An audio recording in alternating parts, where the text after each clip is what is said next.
Hey, Flo here.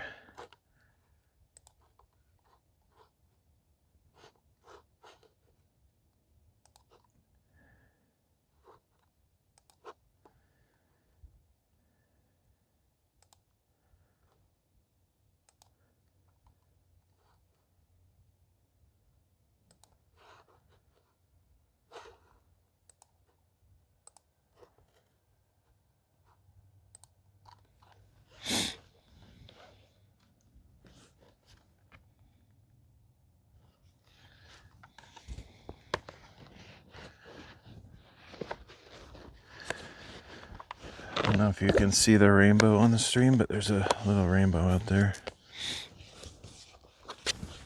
It was even cooler earlier, but I couldn't get the stream started fast enough to get in there. It's actually pretty colorful, it's just really small in the frame.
Okay, I need to figure out what we're reading today.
Okay, so it looks like we finished week 7. I couldn't remember.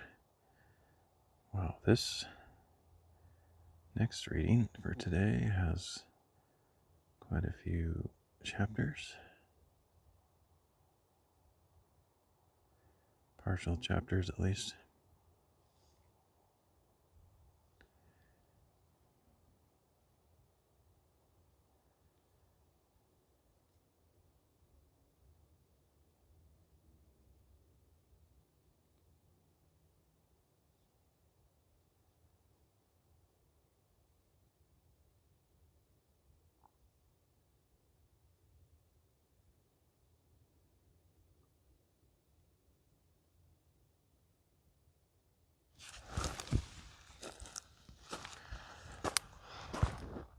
Wasn't sure if these clouds that are kind of coming my way are rain clouds or not.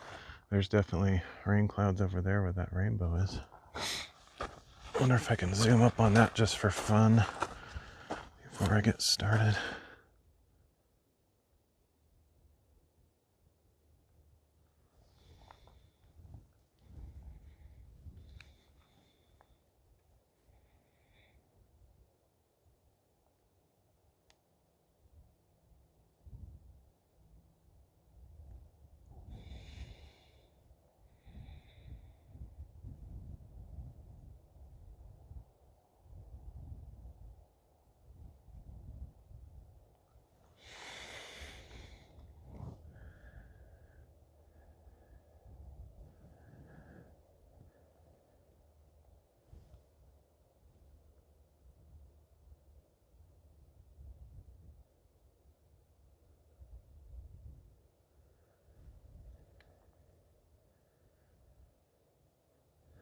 Almost looks like a dust cloud on the ground. It's weird looking. It's cool. That's so interesting. I don't think I've seen a rainbow that looks quite like that before. It doesn't really show up on the camera as well as it looks, but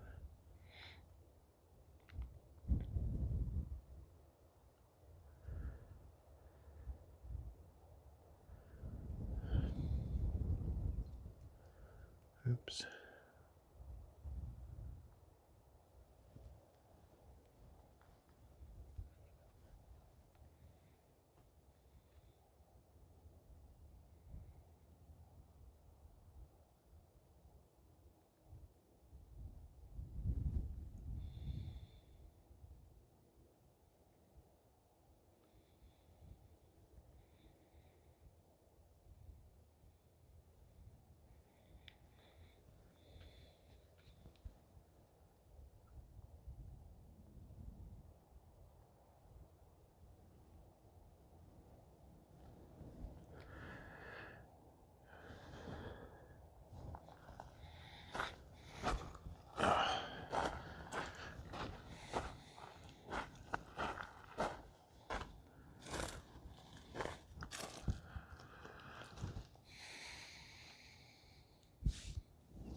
Okay, today we're going to be reading Exodus 22 to 24, Matthew 14:36 or 14:13 to 36, Mark 6:30 to 56, and Luke 9:1 to 17.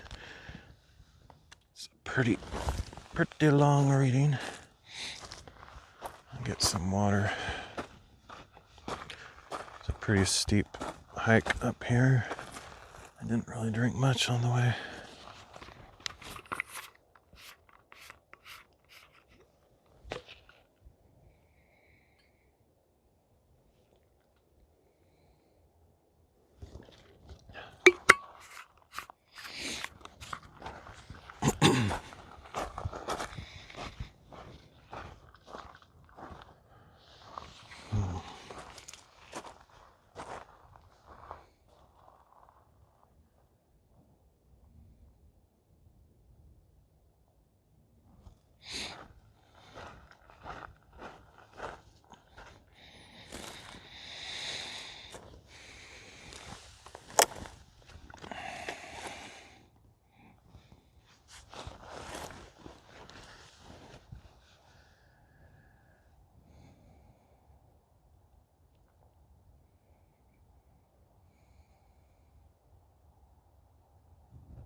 Can't tell if I'm seeing smoke from fires out there or if that's just...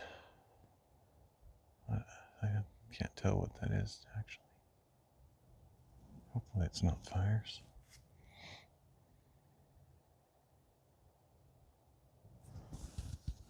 Oh, actually, well, I don't think they would be doing prescribed burns. But it looks kind of like that kind of fire. There's like a bunch of them, actually. 1, 2, 3. Interesting.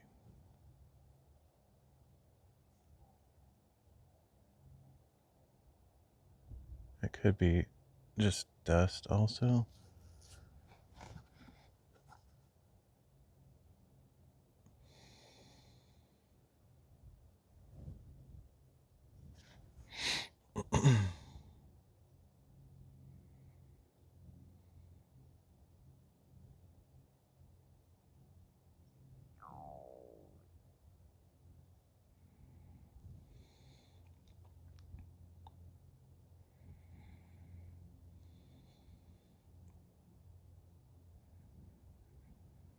Exodus chapter 22. If a man steals an ox or a sheep and slaughters or sells it, he must repay 5 oxen for an ox and 4 sheep for a sheep. If a thief is caught breaking in and is beaten to death, no one shall be guilty of bloodshed. But if it happens after sunrise, there is guilt for his bloodshed. A thief must make full restitution.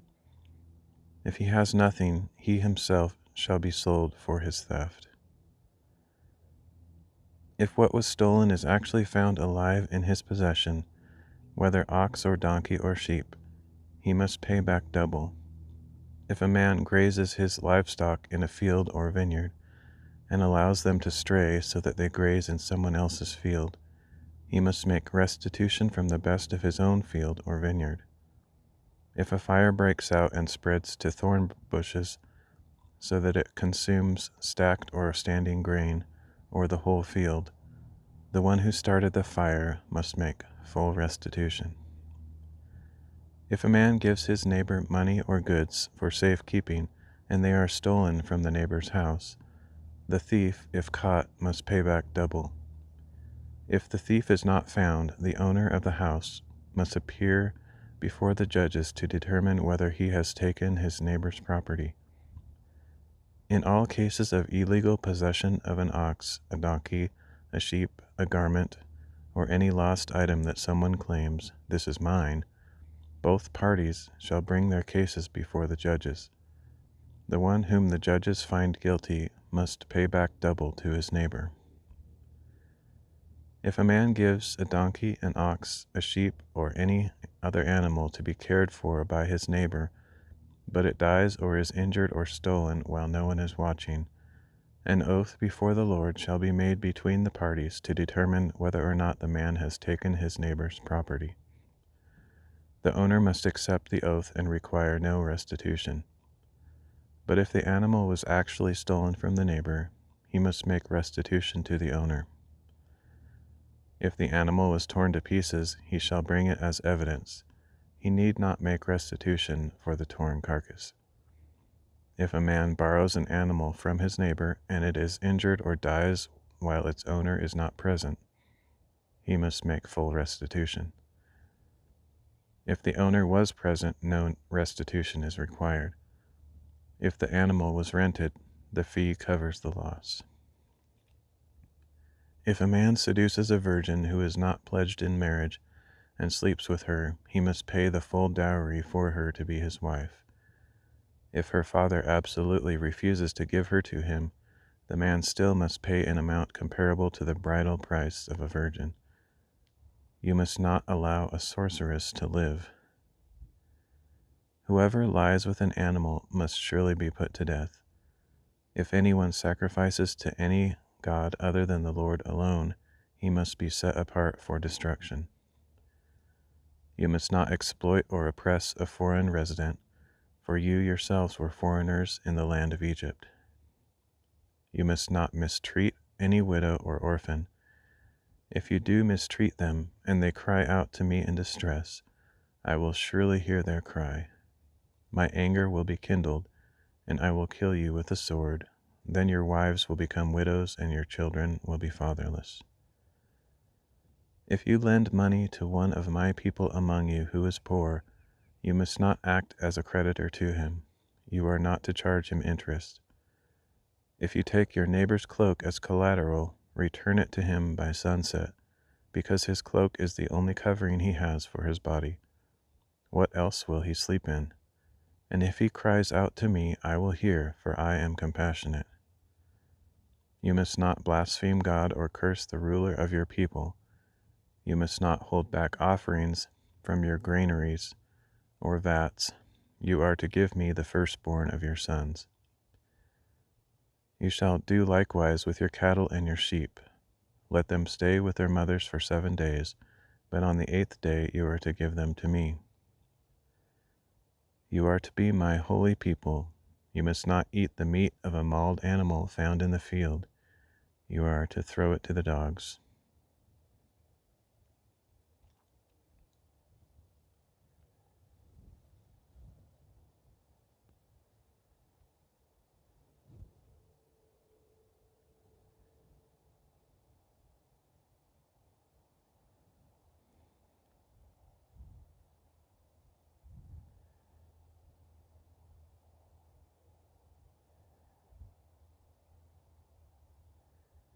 Exodus chapter 23. You shall not spread a false report. Do not join the wicked by being a malicious witness. You shall not follow the crowd in wrongdoing. When you testify in a lawsuit, do not pervert justice by siding with the crowd, and do not show favoritism to a poor man in his lawsuit. If you encounter your enemy's stray ox or donkey, you must return it to him. If you see the donkey of one who hates you fallen under its load, do not leave it there. You must help him with it. You shall not deny justice to the poor in their lawsuits. Stay far away from a false accusation. Do not kill the innocent or the just, for I will not acquit the guilty. Do not accept a bribe, for a bribe blinds those who see and twists the words of the righteous. Do not oppress a foreign resident, since you yourselves know how it feels to be foreigners. For you were foreigners in the land of Egypt. For 6 years you are to sow your land and gather its produce, but in the 7th year you must let it rest and lie fallow, so that the poor among your people may eat from the field and the wild animals may consume what they leave. Do the same with your vineyard and olive grove. For 6 days you are to do your work, but on the 7th day you must cease, so that your ox and your donkey may rest, and the son of your maidservant may be refreshed, as well as the foreign resident. Pay close attention to everything I have said to you. You must not invoke the names of other gods. They must not be heard on your lips. 3 times a year you are to celebrate a feast to me. You are to keep the feast of unleavened bread as I commanded you. At the appointed time in the month of Abib you are to eat unleavened bread for 7 days, because that was the month you came out of Egypt. No one may appear before me empty-handed.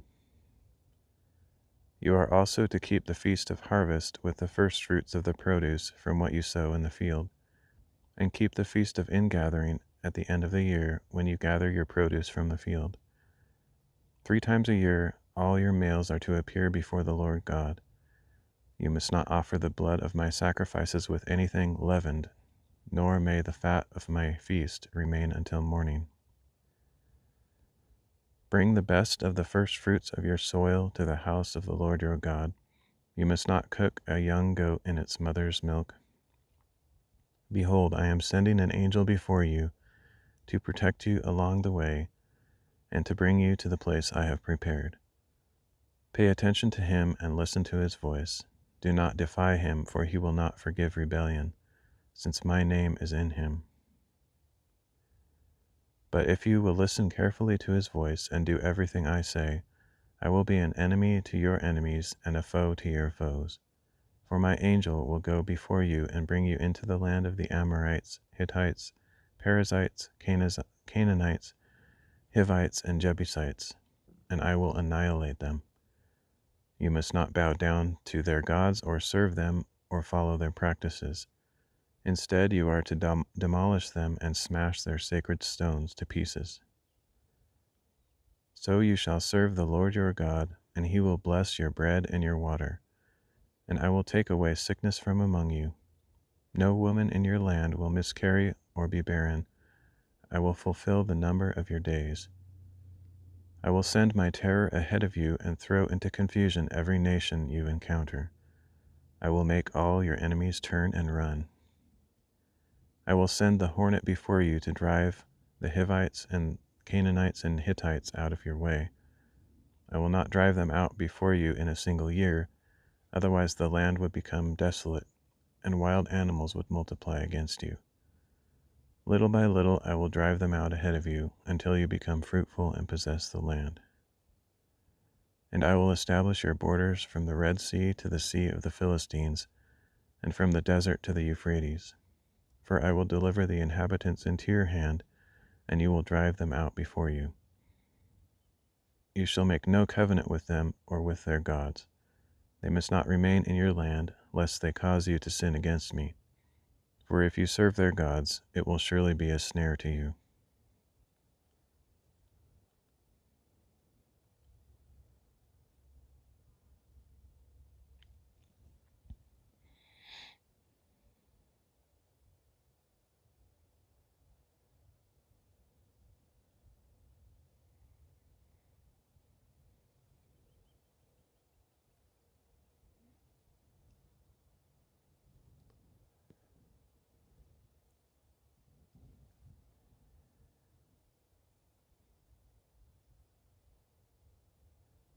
Exodus chapter 24.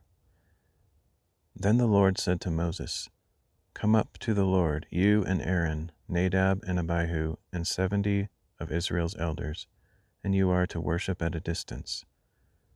Moses alone shall approach the Lord, but the others must not come near, and the people may not go up with him. When Moses came and told the people all the words in the ordinances of the Lord, they all responded with one voice, All the words that the Lord has spoken we will do. And Moses wrote down all the words of the Lord. Early the next morning he got up and built an altar at the base of the mountain, along with 12 pillars for the 12 tribes of Israel. Then he sent out some young men of Israel, and they offered burnt offerings and sacrificed young bulls as peace offerings to the Lord. Moses took half of the blood and put it in bowls, and the other half he sprinkled on the altar. Then he took the book of the covenant and read it to the people, who replied, All that the Lord has spoken we will do, and we will be obedient. So Moses took the blood, sprinkled it on the people, and said, This is the blood of the covenant that the Lord has made with you in accordance with all these words. Then Moses went up with Aaron, Nadab, and Abihu, and 70 of the elders of Israel. And they saw the God of Israel. Under his feet was a work like a pavement made of sapphire, as clear as the sky itself. But God did not lay his hand on the nobles of Israel. They saw him, and they ate and drank. Then the Lord said to Moses, Come up to me on the mountain and stay here, so that I may give you the tablets of stone with the law and commandments I have written for their instruction. So Moses set out with Joshua his attendant and went up on the mountain of God. And he said to the elders, Wait here for us until we return to you. Aaron and Hur are here with you, Whoever has a dispute can go to them." When Moses went up on the mountain, the cloud covered it, and the glory of the Lord settled on Mount Sinai. For 6 days the cloud covered it, and on the 7th day the Lord called to Moses from within the cloud. And the sight of the glory of the Lord was like a consuming fire on the mountaintop in the eyes of the Israelites. Moses entered the cloud as he went up on the mountain, and he remained on the mountain 40 days and 40 nights.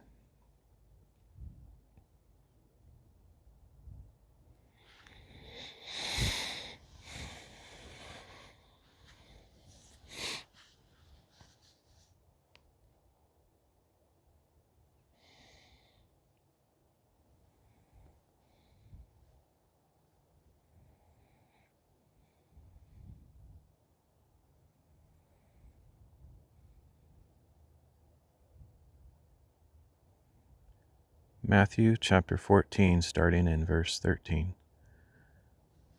When Jesus heard about John, he withdrew by boat privately to a solitary place, but the crowds found out about it and followed him on foot from the towns.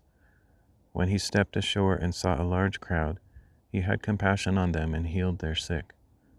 When evening came, the disciples came to him and said, "This is a desolate place, and the hour is already late. Dismiss the crowds, so they can go to the villages and buy themselves some food."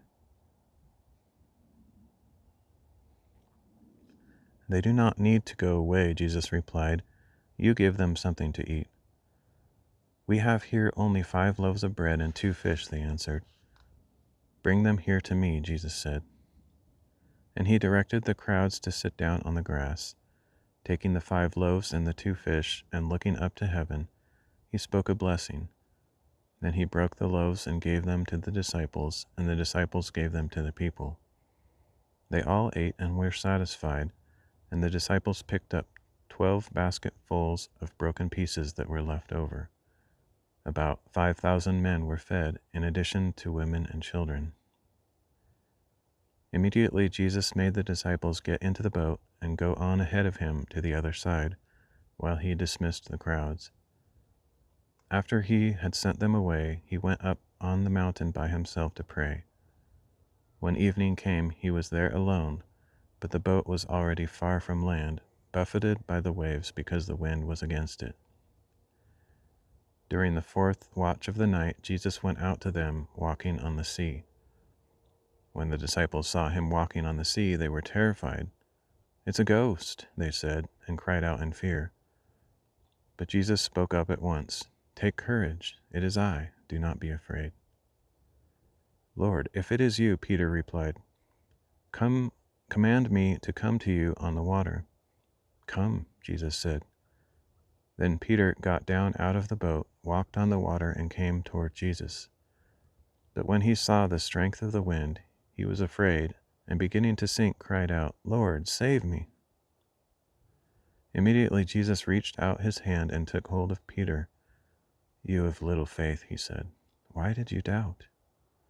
And when they had climbed back into the boat, the wind died down. Then those who were in the boat worshipped him, saying, "Truly you are the Son of God." When they had crossed over, they landed at Gennesaret. And when the men of that place recognized Jesus, they sent word to all the surrounding region. People brought all the sick to him and begged him just to let them touch the fringe of his cloak, and all who touched him were healed.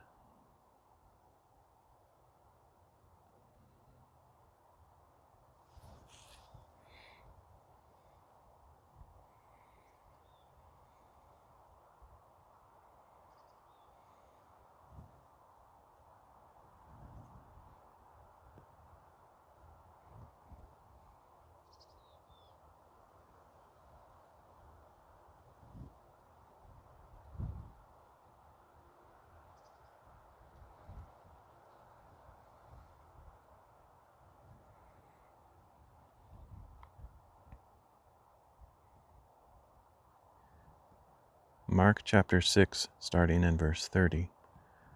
Meanwhile, the apostles gathered around Jesus and brought him news of all they had done and taught.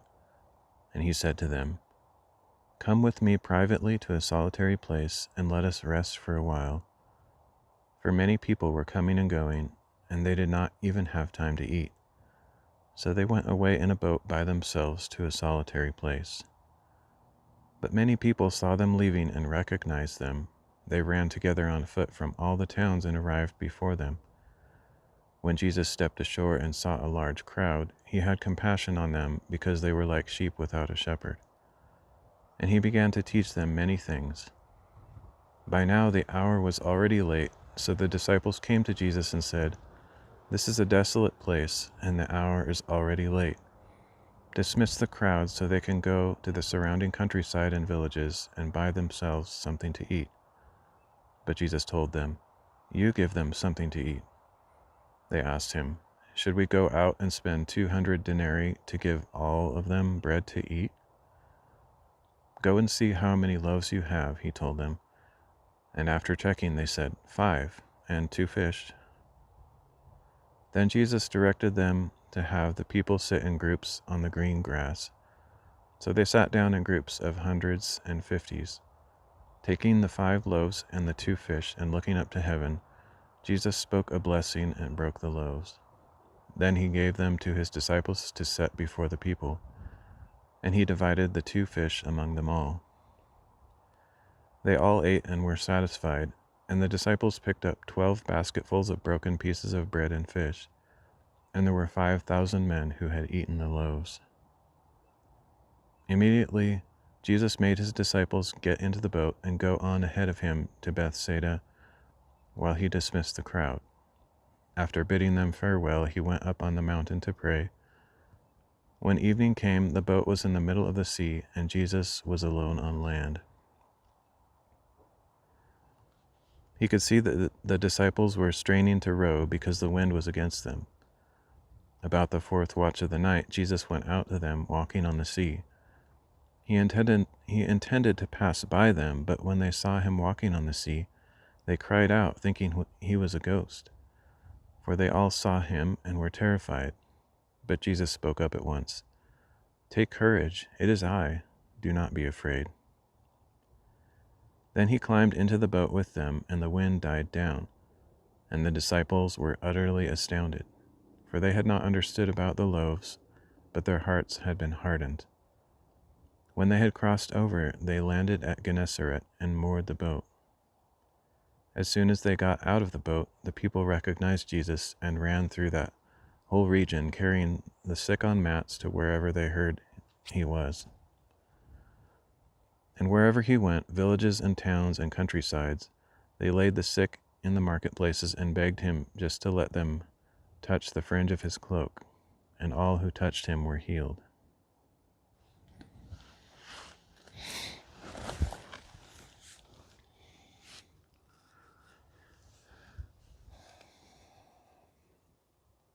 The ants dispatched many units to come check out the new variables in their midst, namely myself and the objects that I brought. So they're kind of climbing all over everything. When I first got here, they weren't really visible, but they must have discovered I was here and figured it's worth checking out.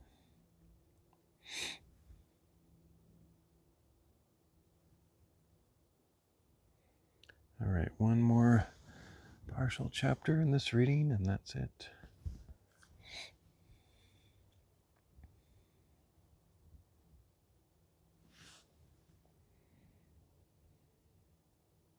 This might be a full chapter, I'm not sure.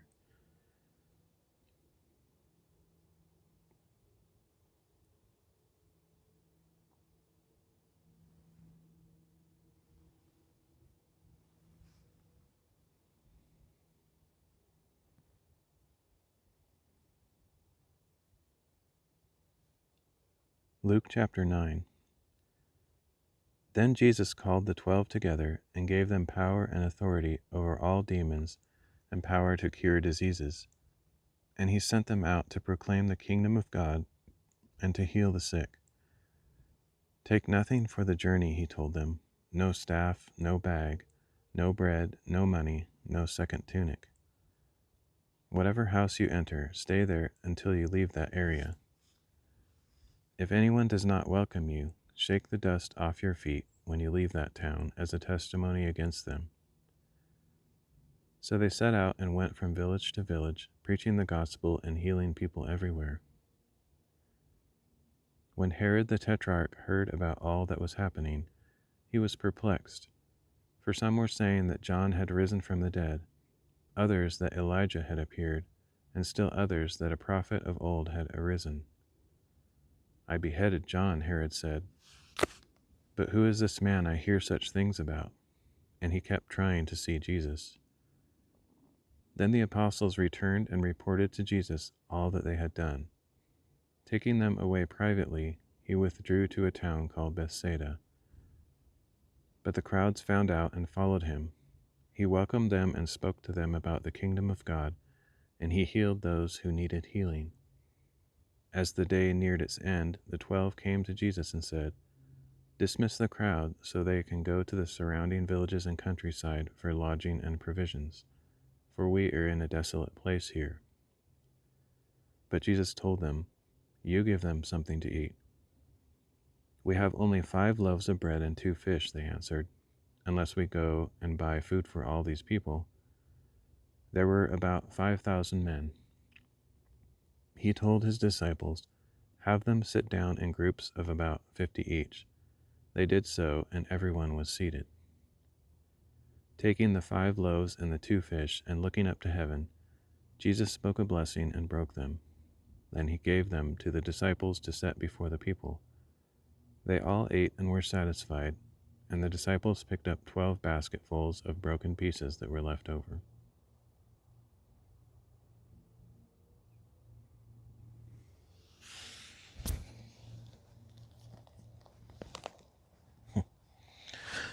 Yeah, now I'm getting overrun by ants, so time to move. It's often the case with these logs. I like the logs for either sitting on or using as a footstool in this case, but it's quite common that they're full of ants.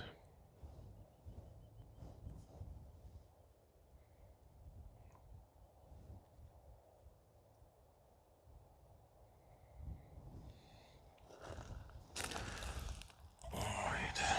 Oops.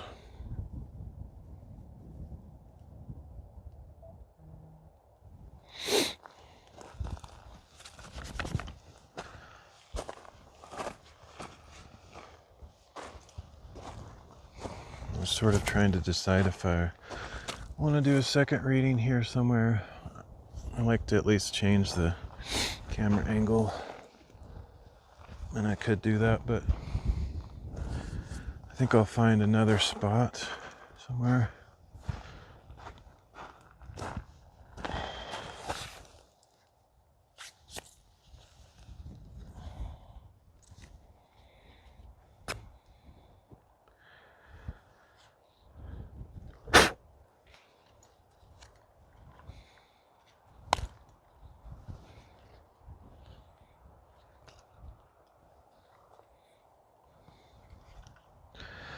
I wonder how aware ants are of their resilience to fall damage. Like, I often wonder that because, like, if they're up here like this on something that's pretty high off the ground, they probably realize they'd have to crawl pretty far to get back down. And I don't know if they're aware of their ability to fall without getting hurt, but they could easily just drop off and probably be fine. I don't know if it actually hurts at all, but I've never seen them actually die from that. I kind of have the feeling that they might have unlimited fall damage. Like, even if you dropped them from like a high building, they probably would survive, I'm guessing, but I'm not really sure. But they definitely have significant resilience.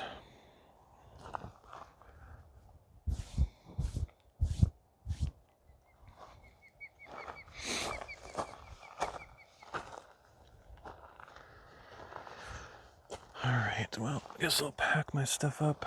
I could scout around a little bit because there might be another spot up here, but I don't know. Let me see if it's worth doing that. There's an area back there that could have a nice view, but I don't know. I'll at least partially pack up here.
As long as the signal stays good up here, I could walk around a little bit too. I'm not sure what I'm gonna do exactly.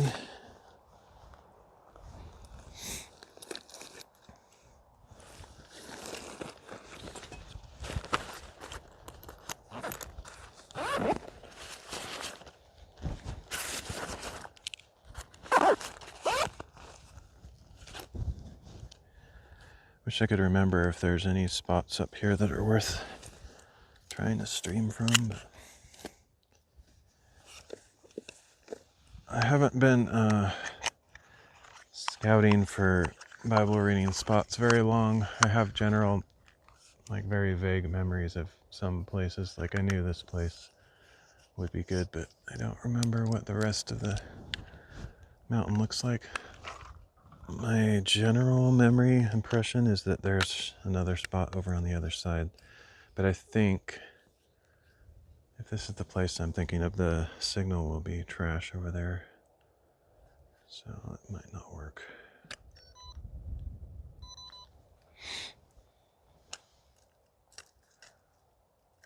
Okay, I'll at least pack up my tripod. I'm not sure about the rest.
That's terribly balanced. Terribly not balanced, I should say. Oh, that's stupid.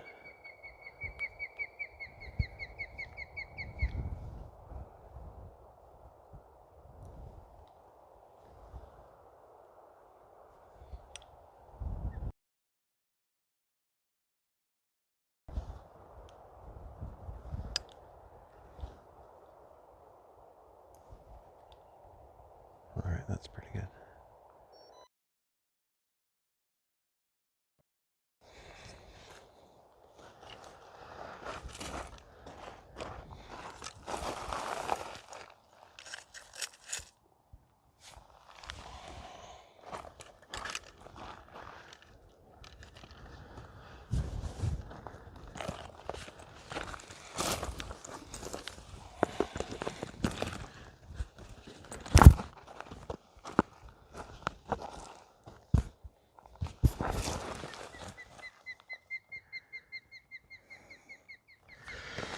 Hey Boomer, it's like right in the middle, I don't know.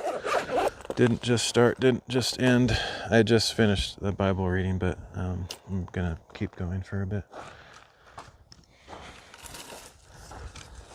I'll do as many readings as I can today.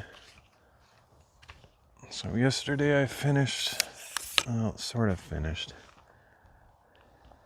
Oh, gotcha, good morning to you as well. Yesterday I finished that cement concrete project I was doing off stream that I decided not to stream. It didn't go super well, but it went, I mean, it's fine, but it's the first time I've ever worked with concrete really that I can remember. It wasn't that great. I think that's a bald eagle out there. Yep, for sure. Or no. Nope. Oh, that's interesting. Man, I've mistaken those for bald eagles numerous times because they have like dark back areas and then white faces, and from a distance they look like it.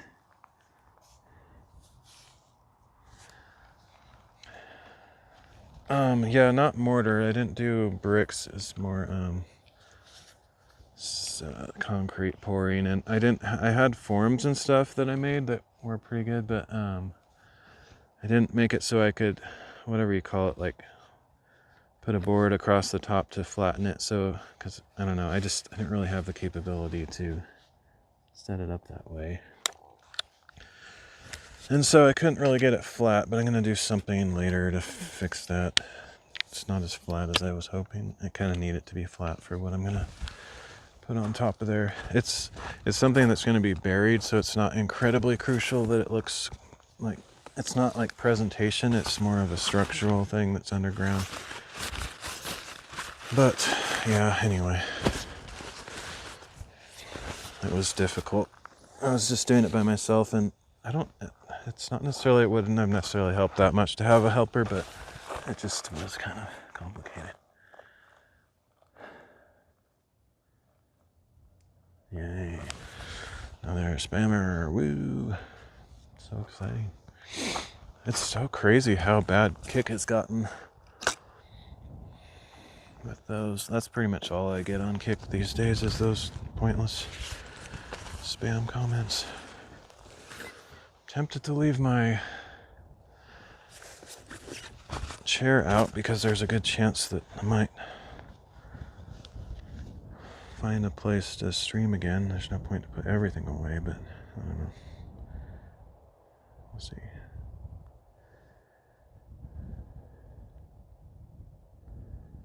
Why so slow? There it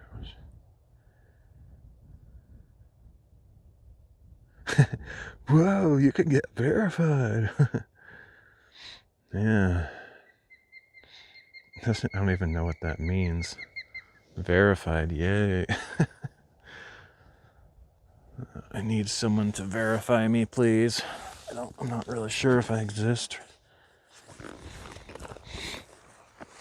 I don't really care about that stuff.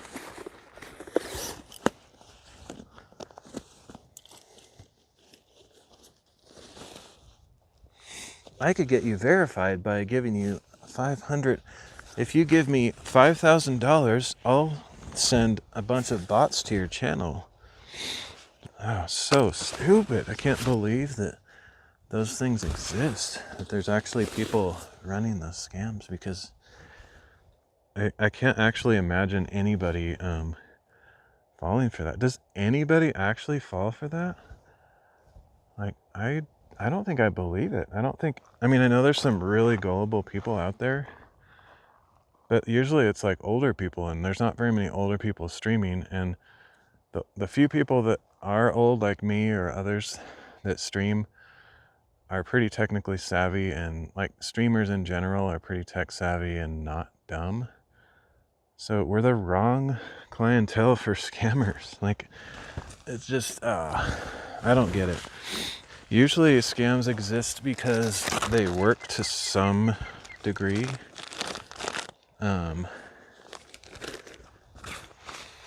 But I mean, because they wouldn't just keep doing it if at least somebody didn't respond favorably or whatever. But man, I cannot believe that anybody would be that stupid. I'm sure there are naive people that fall for the stuff like that, thinking it will boost their content. The thing is, if you stream once, you'll see 2 or 3 of those every stream, and they say the exact same thing, so it's very clearly a scam. All these scammy, like, words in there that are trying to get around filters, they all say stream boo or some stupid thing. I mean, even if you at first thought it was something useful, you would get, like, after 2 hours of streaming, you would realize, oh, this is a scam. I'm seeing like 50 of these. Like, I seriously can't imagine any scenario where anybody, even somebody with some kind of, challenged mind or something, whatever. I literally can't think of any human being that I've ever heard of in my entire life that would be so stupid to fall for that. And if they are, oh my goodness, I feel really bad for such a person for being that dumb. That would be a scary world to live in, where there's people that gullible. I can't even imagine. I literally can't imagine that. I don't think I believe it until I hear a story like of somebody that's willing to admit that they fell for that, or like some news story comes out about like mass scammers on streaming sites and people falling for it and getting their like bank accounts cleared out, or just whatever, just something. Unless I hear that it's happening, I don't believe it. I have a little bit of faith in just normal humans that I don't think people are that dumb. I really don't.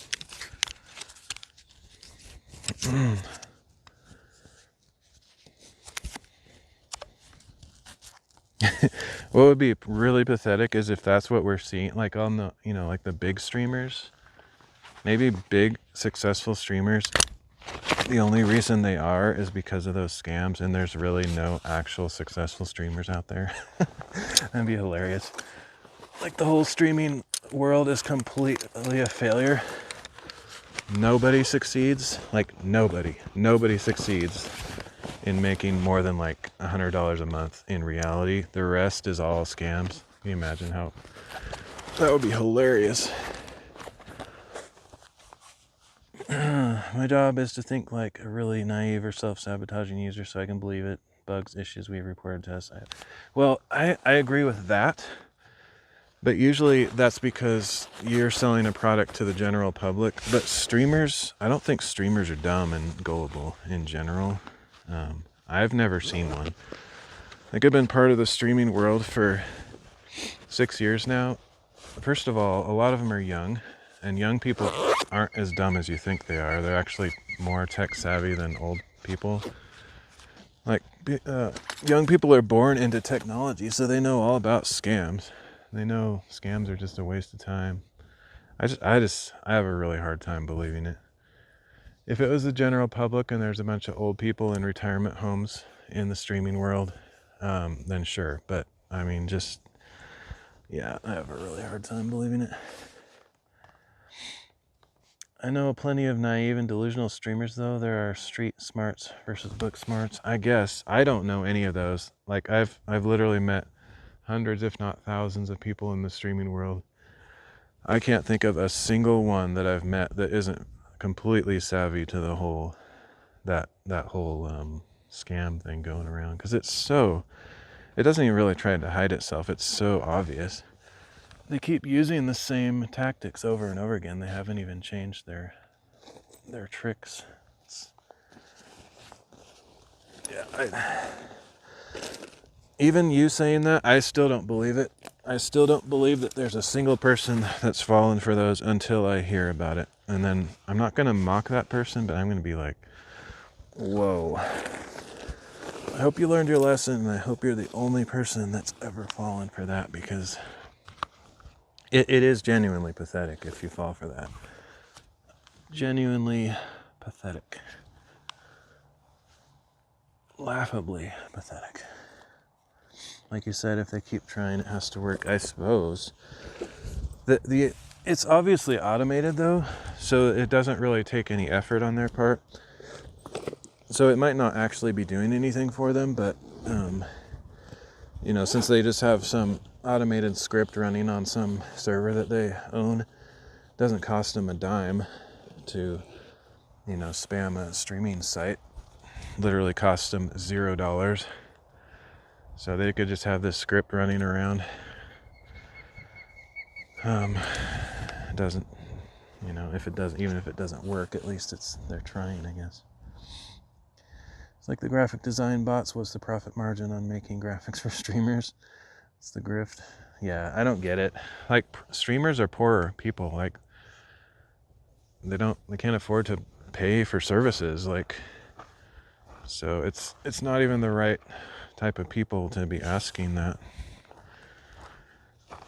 Plus, I would say the vast majority of streamers have some graphic design abilities because they're artistic and technical to some degree. Some of them just play video games, but so I get that. But still, I mean, a lot of them are pretty tech savvy and know how to set up their own stuff.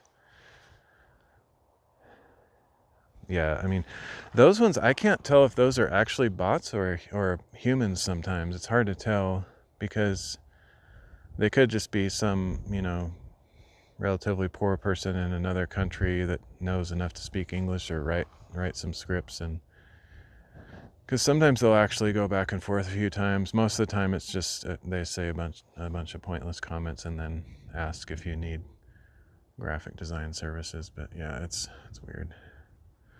LLMs and image generation, even if you have little artistic graphic design capabilities, you can have it generated for little to nothing. Yeah, true. And to be honest, you actually have to be pretty skilled at graphic design to outdo what those LLMs and image generators can do. I can say that because I also am a former graphic designer, and I don't know that I could do better than them at this point. I mean, especially since I'm kind of out of practice, but I was never really that. Not be, top tier, and you could still have a job because before the whole AI thing, you really got to be good at it because you're competing with that junk.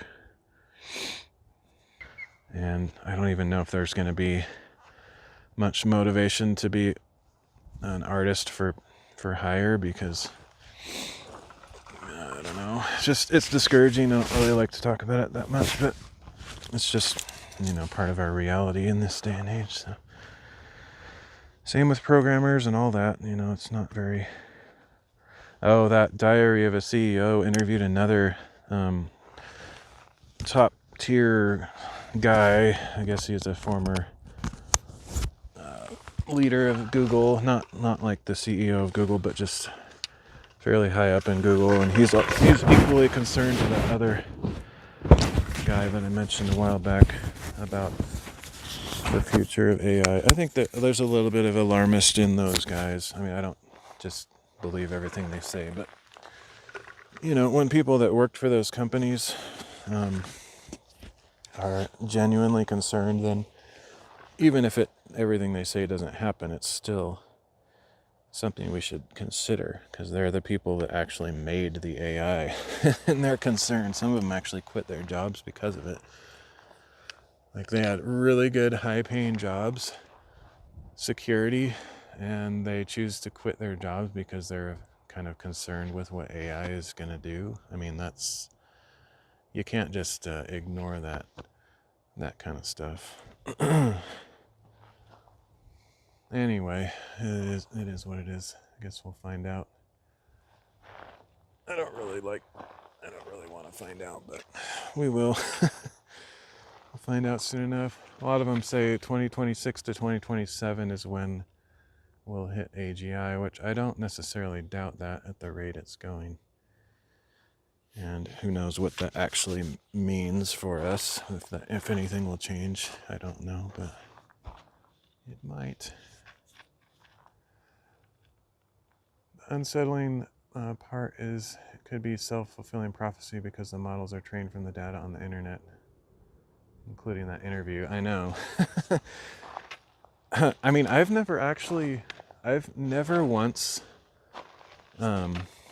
found a bit of knowledge that an AI doesn't have. And I'm generally using Gemini these days. There might be some models that are not trained very well, but I mean, I'm talking like I asked it some really obscure stuff about stuff from my childhood, like cultural, like very obscure things. And it knew massive information. It's like, what? You were trained on that? It's crazy. We could be influencing the models by talking about what we think they'll be like in the future. It could be. I sort of wonder, I have my doubts whether it's actually live watching my channel. It could be, because I am on YouTube and that's owned by Google and whatnot, but it's hard to say for sure. But yeah, definitely could be. Man, the other day this is weird, but one of the things that encourages me greatly is listening to kids' praise albums. I go through these periods of time where I revisit things from my past because they were so effective or powerful in my past. And the kids' praise albums are they're not for kids. Like, they are, but they have so much powerful theology in them that it's super encouraging, especially the first one. I love the songs on that thing. Anyway, I was looking that up the other day. It knew like massive about the lore and culture of the kids' praise albums from like the 80s or whatever. I was like, what? Like this Christian thing that you had to be there to know. And I get it, it's like found stuff on Wikipedia, but it really knew the stuff I was asking about a specific song and what it thought about the characters, and it just blows my mind. Cow viewers on stream moo.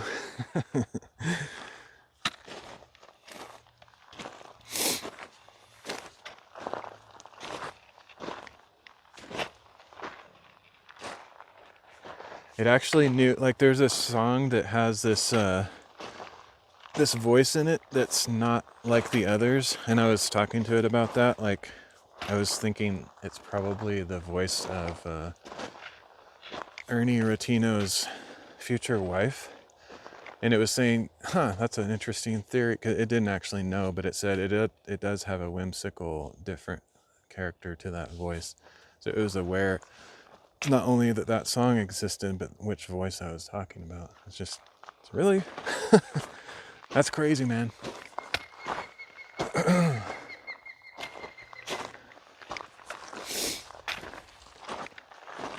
That'd be crazy. Remove the space, brother. Let's see, I don't know if the signal is gonna hold out. I could do another live stream up here. Like, there's a nice view. The whole thing is a nice view, though.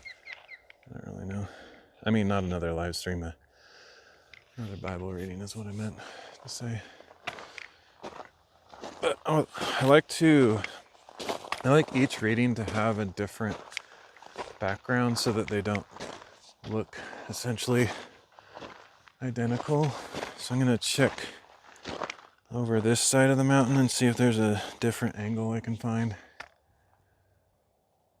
Our boys have been listening to Nitro Praise lately. Nice. I don't think I know what that is. The closest thing I can think of is what's it called? What's that? Techno praise or techno worship. I remember back when I was in college, there was this random release of a bunch of worship songs that were all sung in techno, and I It's like those cheap junky CDs that you'd find at like a Christian bookstore. Or I didn't buy them there, but I found them for cheap, and I remember those. You need Nitro Praise in your life. Nitro Praise 6 is the live album. It's pretty incredible. Nice. Yeah, I have been listening to a lot of worship music lately. Like it's just like blowing my mind. But most of the time I either look for old stuff, because that's just kind of what I connect with since I'm old. So a lot of hymns and old choruses from when I was young. It just, speaks to me more. A lot of the new stuff, I don't know, I get annoyed with a lot of the new stuff, to be honest. And I guess that's just the standard, like you get old and don't like the new stuff kind of thing. But it all sounds the same. I don't know, it just bugs me. And I shouldn't be saying this because you're a worship leader. You have experience with that, so maybe you'd be like, take offense to some of the things that I might say. There's just like things, one of the things that bugs me is the piano work on the new songs. There's like they play two notes together. Like I can just picture them with two fingers on the piano, like dun dun dun dun. I mean, I can't simulate it because I don't know. It's just, you probably know. Like if you know, you know. But it's like, I don't know. It's really annoying. It annoys me every time. You have opinions about modern worship. And a lot of the songs just lack substance in their words. I don't know, it's just not.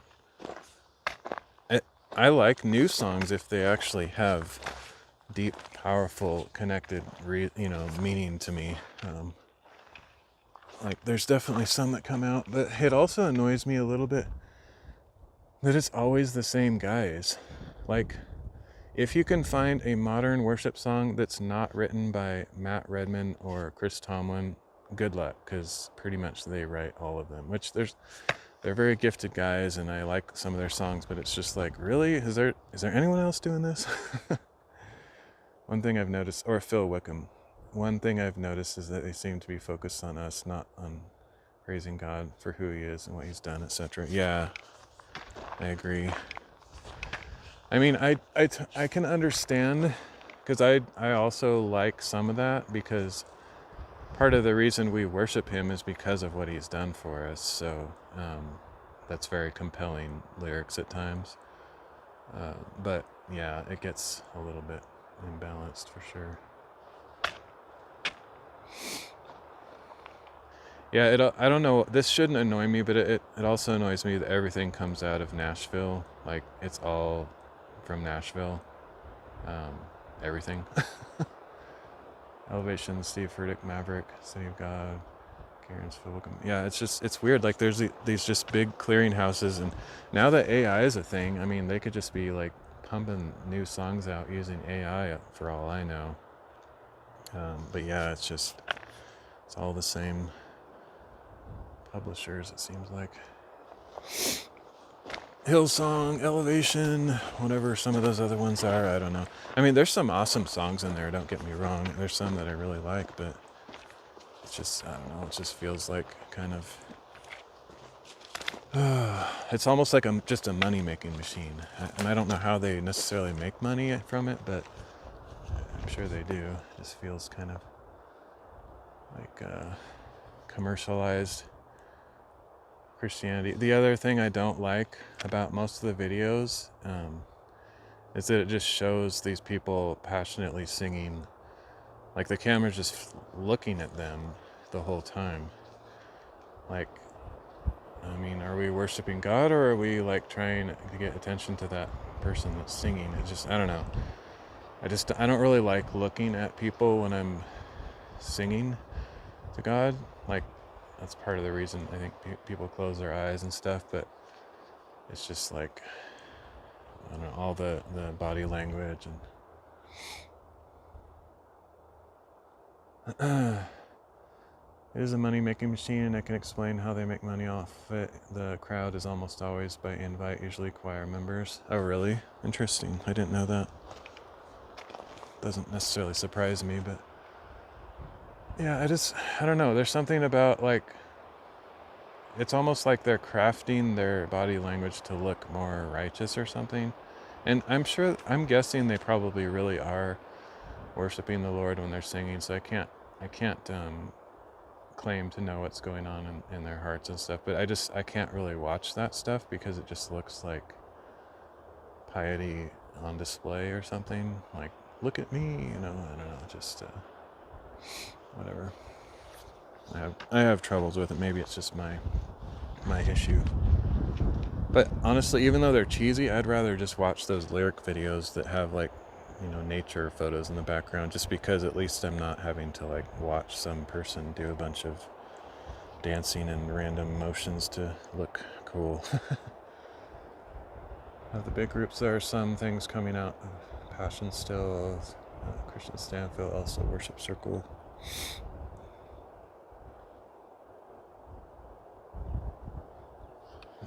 Yeah, I'm not really I don't really know all the names and stuff. I just know some of the big names, like the three I mentioned, really. But I'm aware of those other kind of hipster.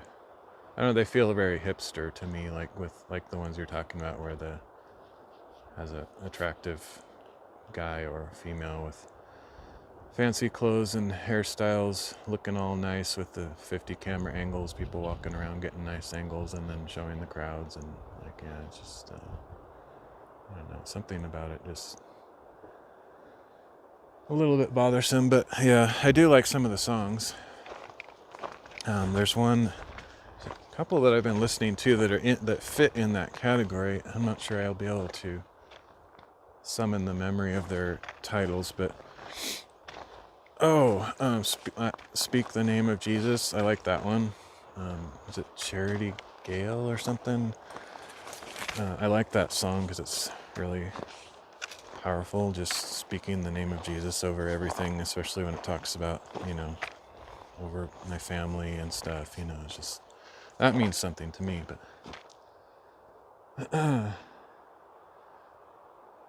gotta run to my one-on-one AFK. Hey, no worries. Thanks for dropping by. Let's see. Trying to watch the signal because it's from my memory, it's somewhere over here. It just drops out all of a sudden, but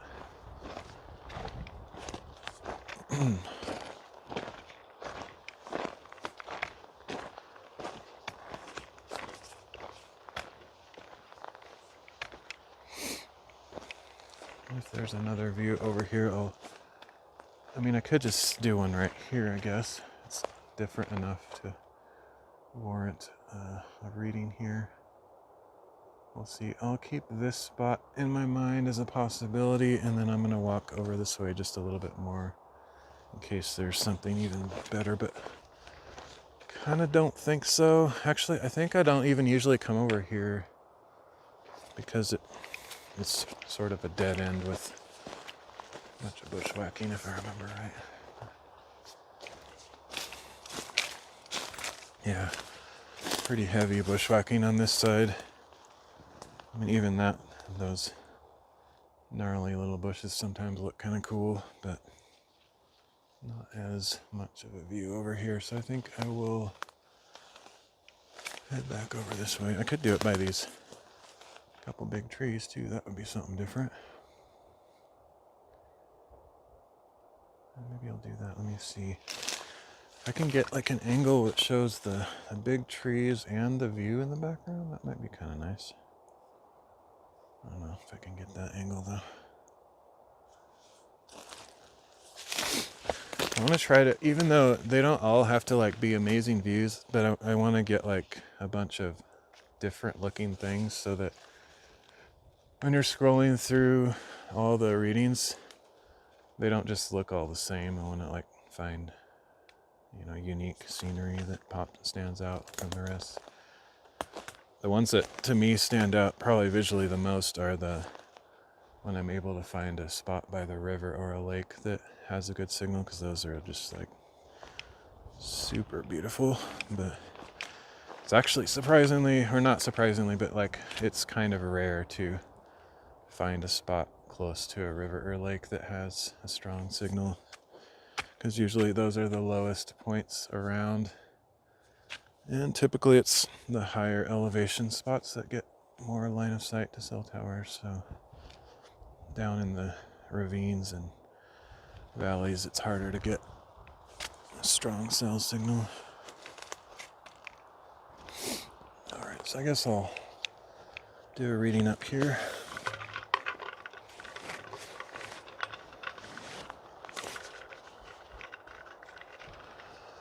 Oops, gotta fix that.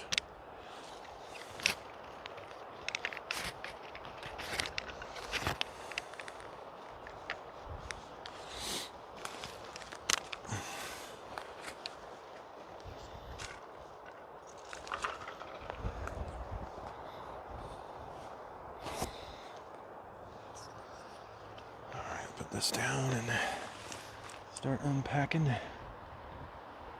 Hey, thanks for the follow, Cheek. Alright.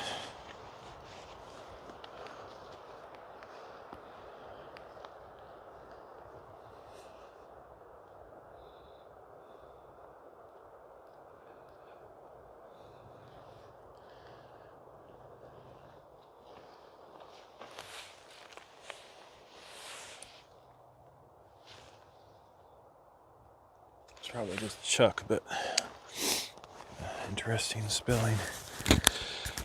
Okay, yeah, I wish I could get those trees in the foreground because that would really make it a unique angle, but it's kind of one or the other.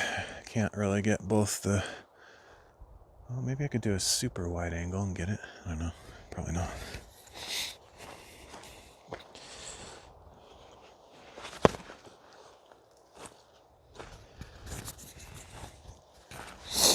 Alright, bathroom break time.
Hopefully the signal is strong enough here. I didn't actually do a speed test on this side.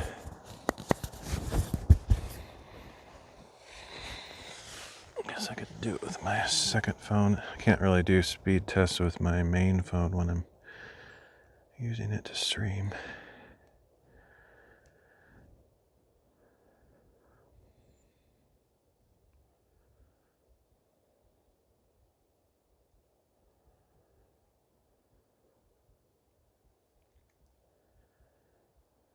I always forget. Okay, it's really good. It's good. It is very good here, so it should be fine. I always forget to mark the spots. I'm trying to, like, I have a bunch of markers on my map for lots of different stuff. Whether views or, speaking of views, put one of those on here. What? Oh, that's not working.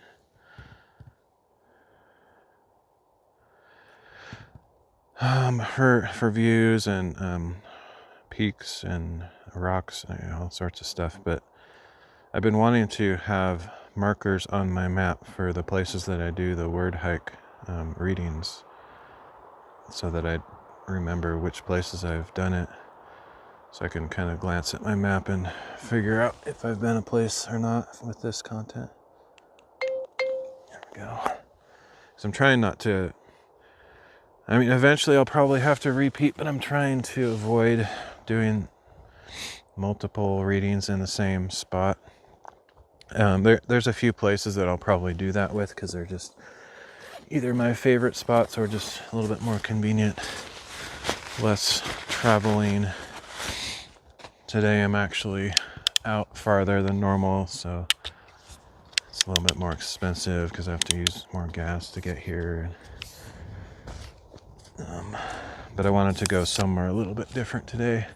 Sort of rewarding myself just mentally, I guess, for the somewhat of a success with the project yesterday. This will probably be my big outing for the week.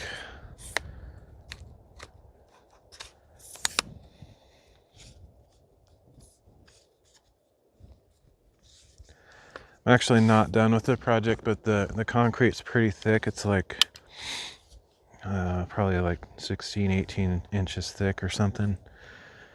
And so it's going to probably take a week to dry, and I might be able to work on it before it's totally cured, but it's probably just wait it out. There's one thing I still need to do with it, but I at least need to wait a day or two before I mess with it, because I don't want to screw it up.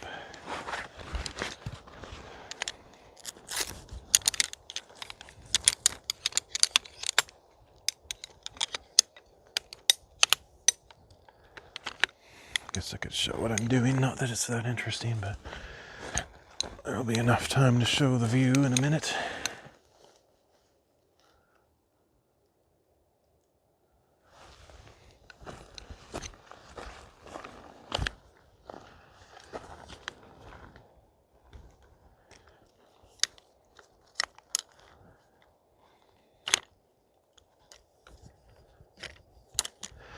Kind of my typical setup. I have to unpack my chair.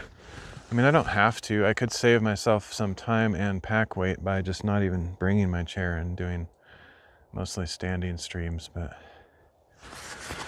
I may eventually choose that, but it's nice to have. I like it.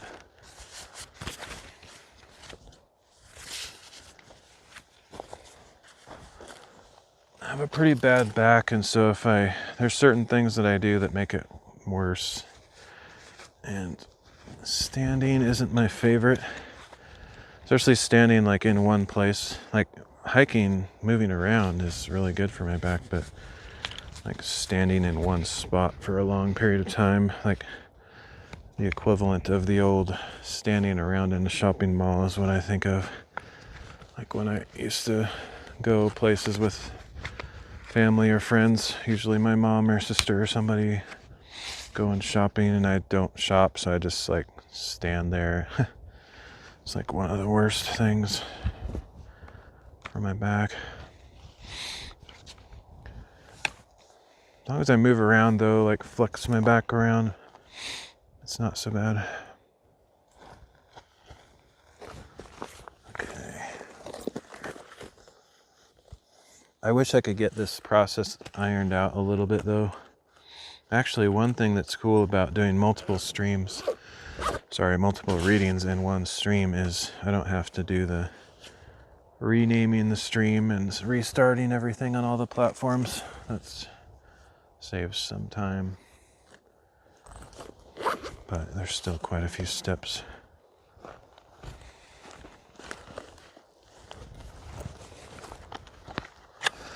So this is my battery bank. It has been an absolute champ, whatever, it's been amazing.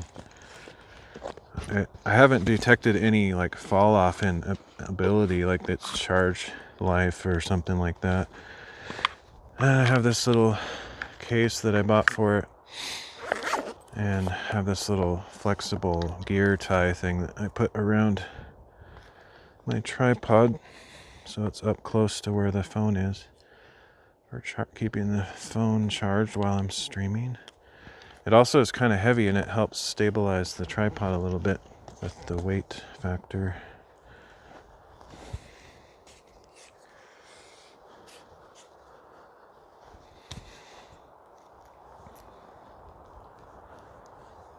One of these days I'd love to get a super good tripod. This one is not bad. When I bought it, it was like pretty popular and trendy and everybody thought it was a good one, and it is a pretty good one, but it's pretty heavy and it's kind of big. There's some out there nowadays that lighter and smaller, takes up a lot of space in my backpack, and my backpack with all my streaming stuff is kind of ridiculously heavy. For just like day hikes, it's not quite to the backpack level of weight, but it's approaching that just because of all my gear that I take with me. So it's not comfortable for day hikes to have to carry all this extra stuff.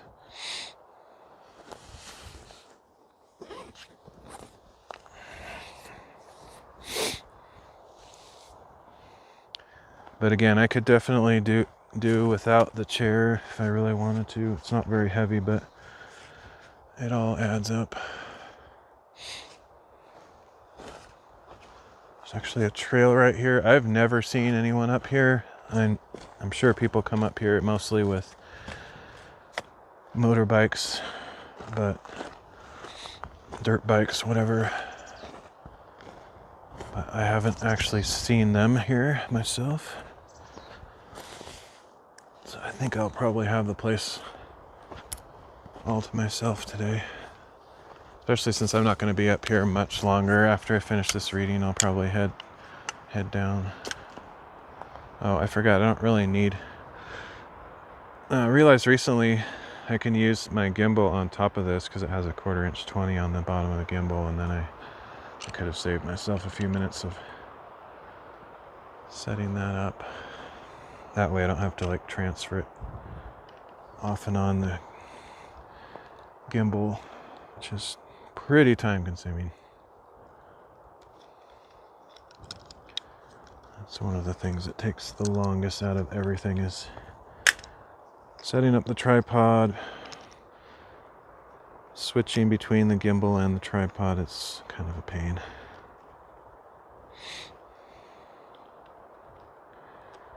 So I can just put the gimbal straight up on the tripod.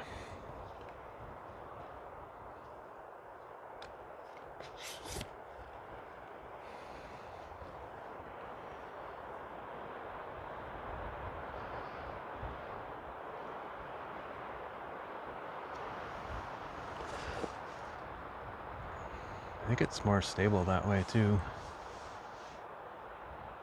I'm not really sure, but it seems like it would resist the wind jiggles and stuff a little bit better if I'm using the tripod. I mean the gimbal. Okay, here we go.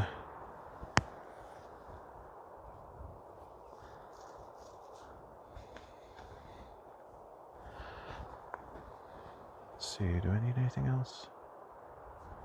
That's kind of it.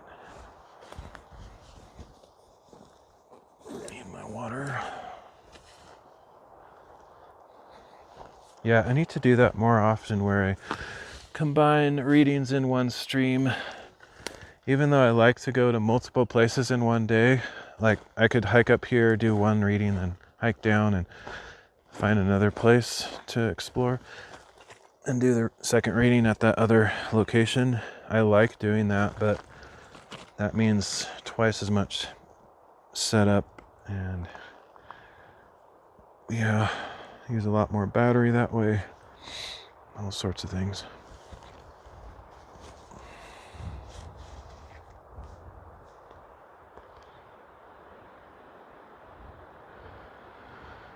Okay. Something changed on my phone, this cheap cheapy phone. Probably some stupid Android update or something. It really drains the battery fast, and it didn't used to. I feel like it's forced obsolescence update, whatever they did. It's like that's the whole update that they did. Make the battery drain faster. So stupid. That should be so illegal. Like, I think literally people should go to prison for that if they discovered it in doing that.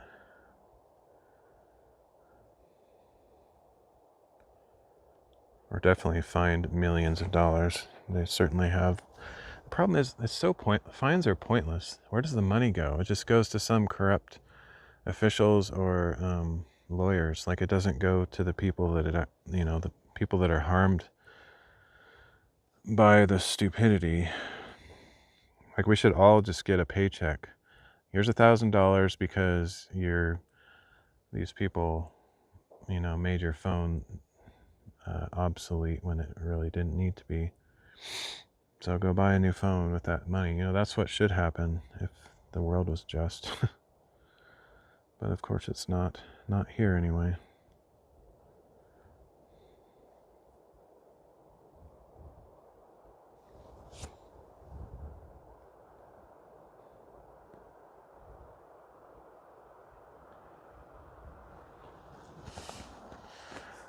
Okay. I still haven't updated my scripts to give me a way to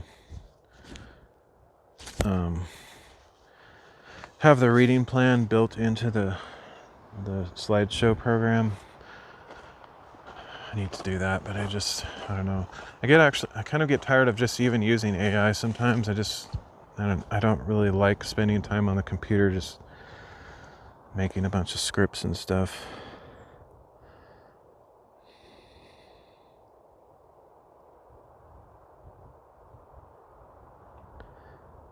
Alright, chat off, Bible left. There we go. Actually, since I'm not going to use that tree in the foreground, I'm just going to change the angle a bit. I think it'll be a little bit better over here.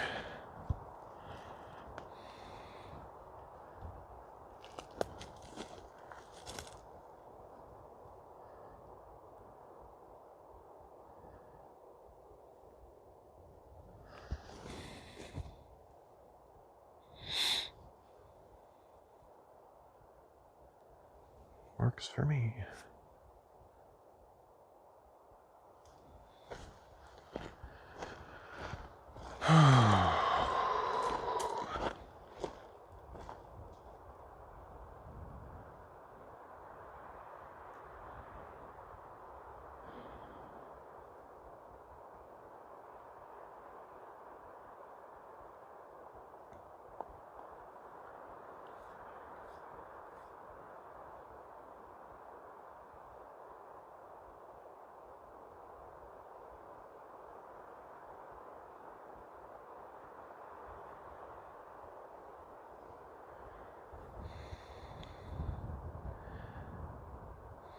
Okay, this is more of like just a simple looking reading. I don't know how long it is or whatever, but it's just, I hate this.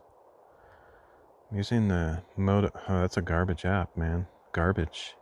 Using the Moto Notes, because this is a Motorola phone, and you can't just like scroll around it and start drawing stuff on there. It's really stupid. Bad design. Okay, so let's do that a different way.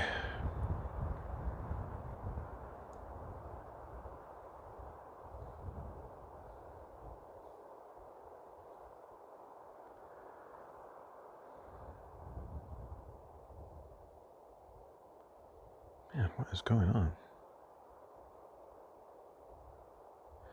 Screen is not very sensitive today for some reason. Gets all the dust on there.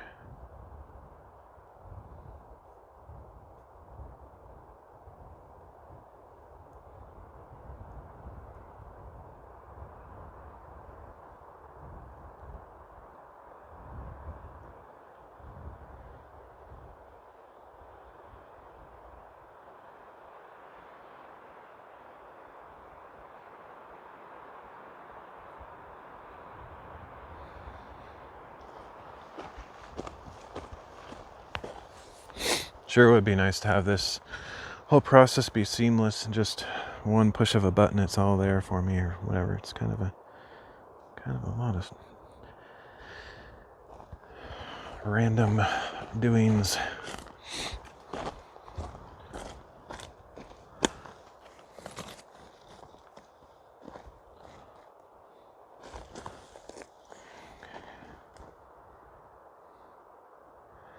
Sure, the ants will find me here too. I don't see a single ant anywhere, but they'll just literally pop out of the woodworks.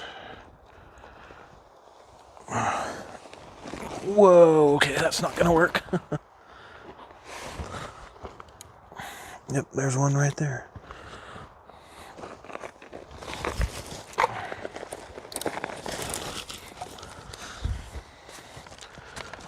Little did I know, on top of a very porous, gravelly area.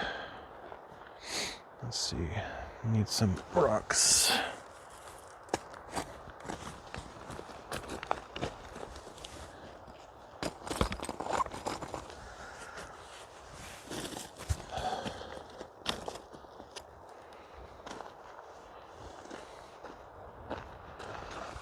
Whew.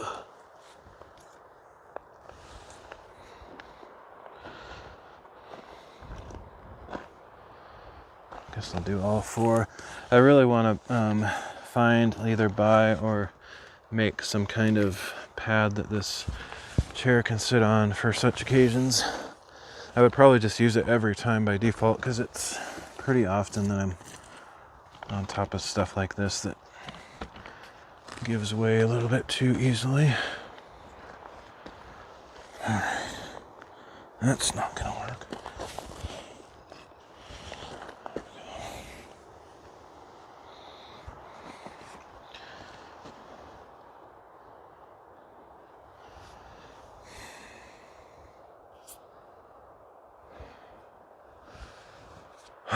I don't know what to think about shorts, by the way.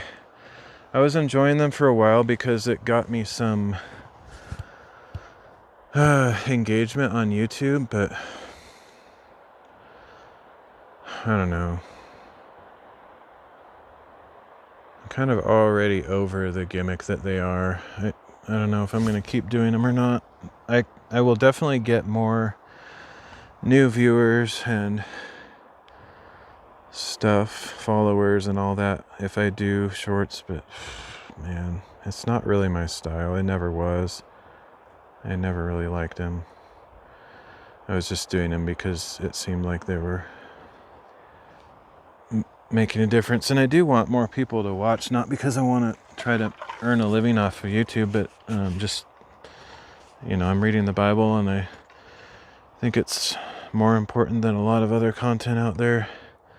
Not to toot my horn, I just think the Bible itself, the God of the universe, has something to say, to us, myself included, and so I want to share it with people, but just nobody really watches these streams.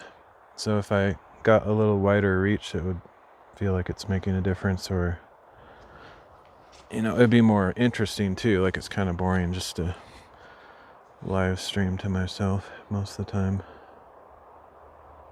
But I don't really want that to be the way to do it, and it doesn't really work either. Like, the people that watch shorts don't watch live streams anyway, so it's more just the idea of, like, if I had more people following my channel, then they might also watch the other content. It's just a game of statistics. But yeah, in reality, I don't really care if people watch the live streams that much. I mean, it's more fun for me if they do, but if they interact and chat and stuff. But like my second channel, that's actually more of my long-term focus right now, because for those that don't know, not that there's anybody here to hear this, but I have a second channel called WordHike. It's just the same as the title of these live streams, and it's on YouTube, Rumble, and Odyssey, and basically all it is the Bible readings. None of this extra walking around chatting stuff. It's just I cut each chapter or section of reading, I cut into a very short, concise video. They're usually like 2 to 5 minutes long max. I mean, there's a couple long chapters, but generally really short videos, 1 chapter each or just a few verses. So the whole reading plan will be eventually all on that WordHike channel. So the whole Bible, audio, video, outdoor Bible kind of thing. And I'm more interested in that project than doing the actual live streams, because I don't think people are going to watch the live streams. Once the live streams are over, it's very few people are actually going to watch them. I have one friend that told me he watches some of them. Other than that, any numbers that I see on there, I kind of just chalk up to people stopping by long enough to register a view, but they leave before they really see what's going on. Because when I look at the statistics on YouTube, it's usually like seconds or maybe 1 minute of viewing time for like a combined cumulative 1 minute of all the people that drop by. All of them together equal like 1 or 2 minutes. And so nobody's watching these live streams at all, at least on YouTube. I think some of the other platforms there might be some lurkers and stuff, but anyway, but the shorter videos, I haven't really gained traction with the WordHike channel yet, but I do have like 6 followers over there. And I think everybody that follows that channel actually wants the content, like, because it's more focused and it has a very specific purpose and content. Like, I'm never going to throw anything else except for the Bible readings there, whereas my main channel is kind of all over the place, doing a bunch of different things. So the people that actually follow that channel, there's a good chance they might actually watch the videos because they know what they're in for.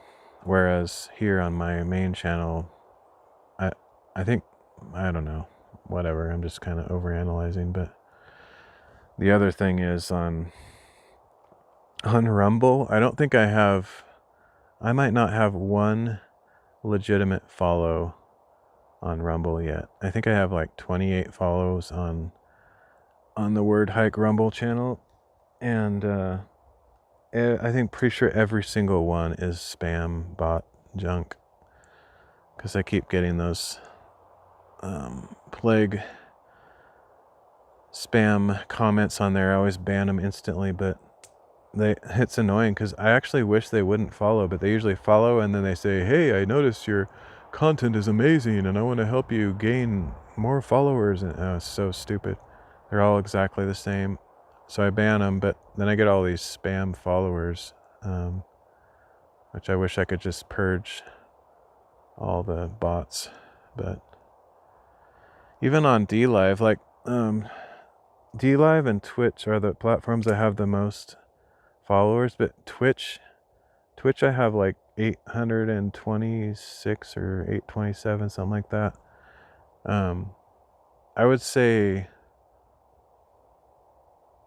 probably at least 700 to 750 of those are all bots. Like, it's really annoying. I had this one day where I got like, I think I got 1,000 followers like instantly.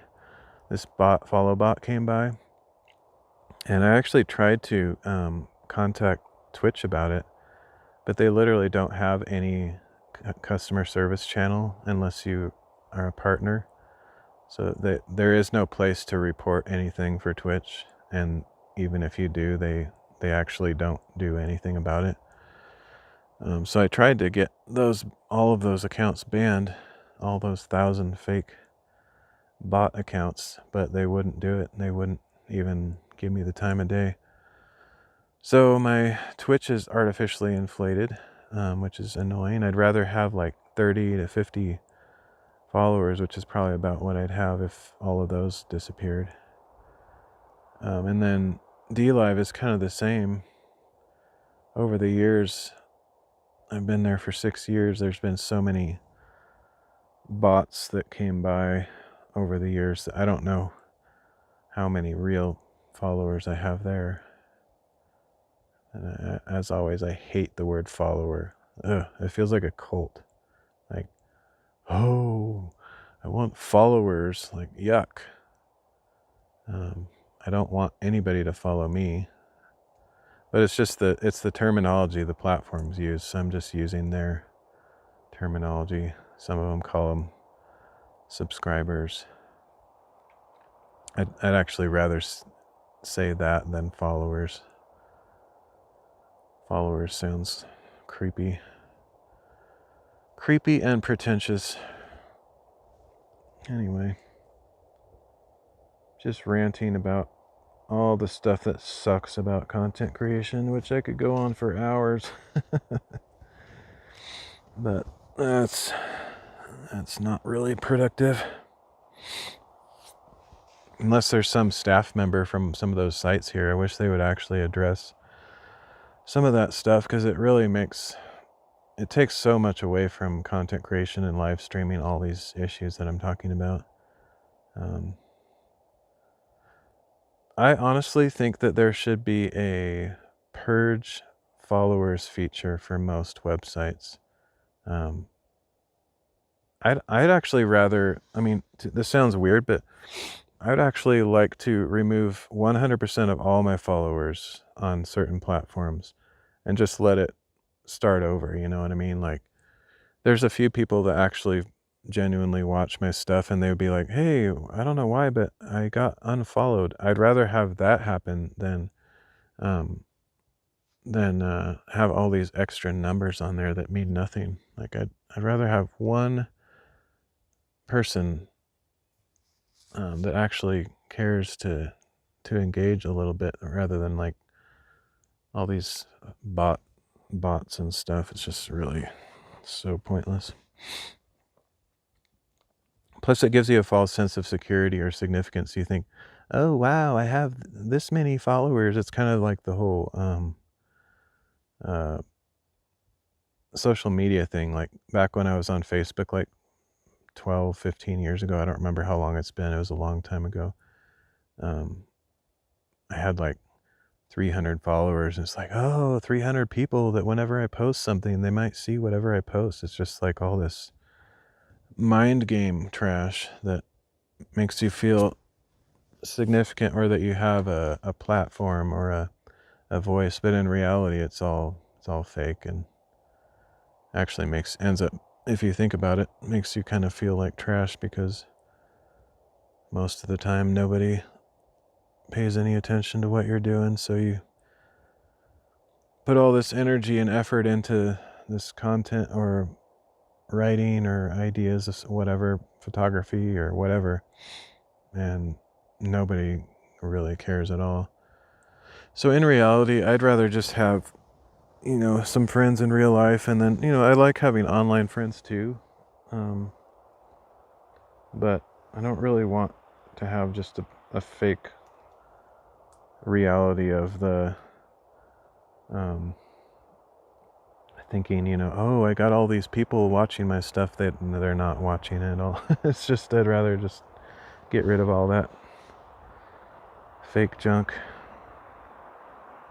Like that Angsgar. Yay, fake junk. Hey, Elsar, if you want that, then just start a new channel. I did it with my gaming channel when separating it from the art channel.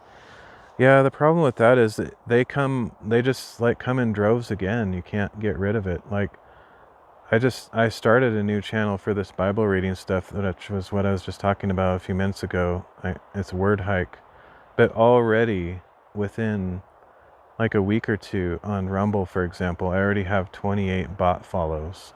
Like, I don't think I have one real human being who followed on Rumble. Every single one is a bot follow. It's just, that's not the solution, unfortunately. That doesn't work, because for my situation, I understand what you're talking about. You're talking about compartmentalizing your content so that you have a gaming channel and an art channel. That makes sense. But what I'm talking about is, I wish I could just get rid of all the bots so that my numbers aren't artificially inflated. And there's no way to do that, because you can't make that stuff go away, unfortunately. If I could, I would. And I don't mean like the bots that come by. I just ignore those. I'm talking about the ones that actually follow. I wish I could get rid of the fake follow metrics, because it's just meaningless numbers. Anyway, I'm just ranting. I'm not actually in a funk or a mood. I'm just kind of expressing some of the stuff that live streamers and content creators think about all the time. I think most people think this stuff, they just don't usually talk about it. Because most people think, oh, that sounds negative. It's not negative. It's literally truth. Like, celebrate truth. Just speak truth. That stuff that I just said is truth. It may not sound very happy, but it is truth.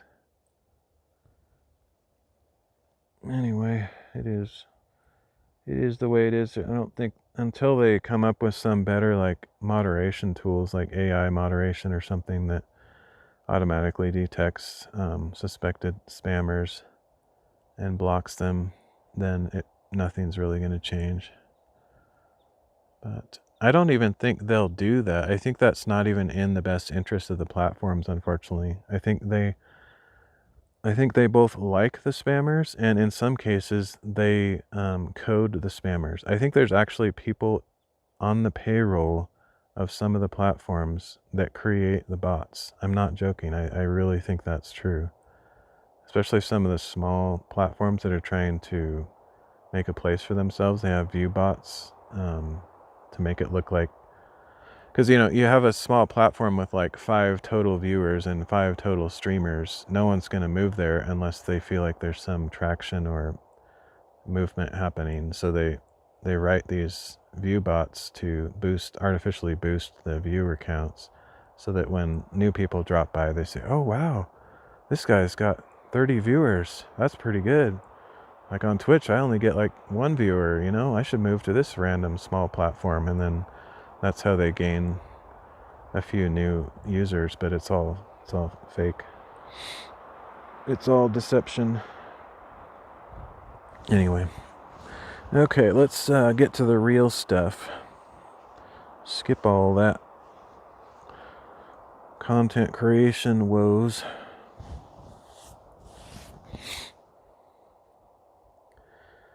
So I did check this earlier, but I'm going to double check again, just because I want to make sure my scripture stuff is on screen. Yep, okay, good.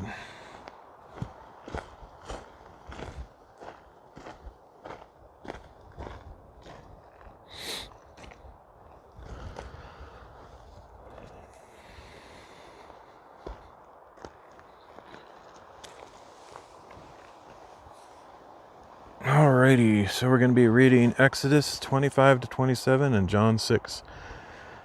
Should be a little bit more succinct. I like it when it's just full chapters.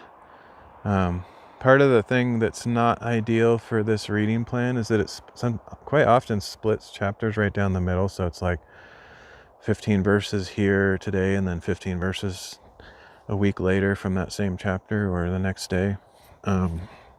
Which is good. It's fine for the reading because it's usually cutting in the middle of stories, like especially in the Gospels. Like say Jesus is in this place doing this sermon or something. It chops in the middle of the chapter if that story ends right there, which is fine. But I'm kind of wanting to do the on my WordHike have like chapters in each video, so it's sort of giving me some weird choppy half chapter videos, and I'm just deciding to ignore that. I could edit them together, but I'm just gonna leave it how it is. It's fine,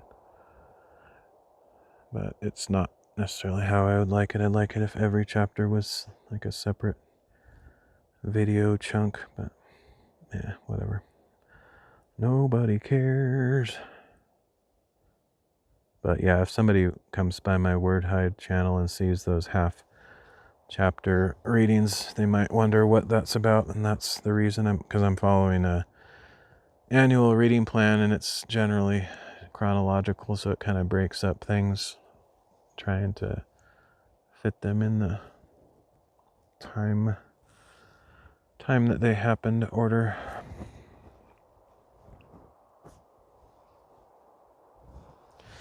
All right, all that blabbing. Need to take a drink before I start.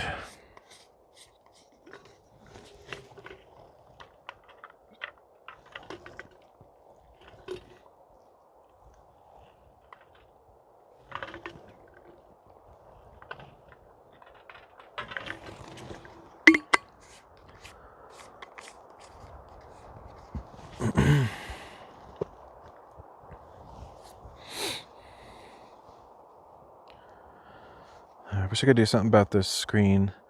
This phone has I like this case because it totally protects the phone. It has an actual plastic. It's basically like almost like a dive case. I think it might even be waterproof. I'm not sure. But anyway, it has this thing on the screen that covers the screen, kind of like a screen protector, but it's actually part of the case. But it's not one of those Gorilla Glass kind of things, so it's pretty cheapy plastic. It's really scratched up and hard to read, so I struggled to get like an angle that doesn't have a massive glare on it. I should probably get a different case for this phone, or at least take the case off when I'm doing these live streams, because it's really hard to see what I'm doing. I guess I could do that. I just don't want to get it all scratched up because I don't think it has a regular screen protector on it.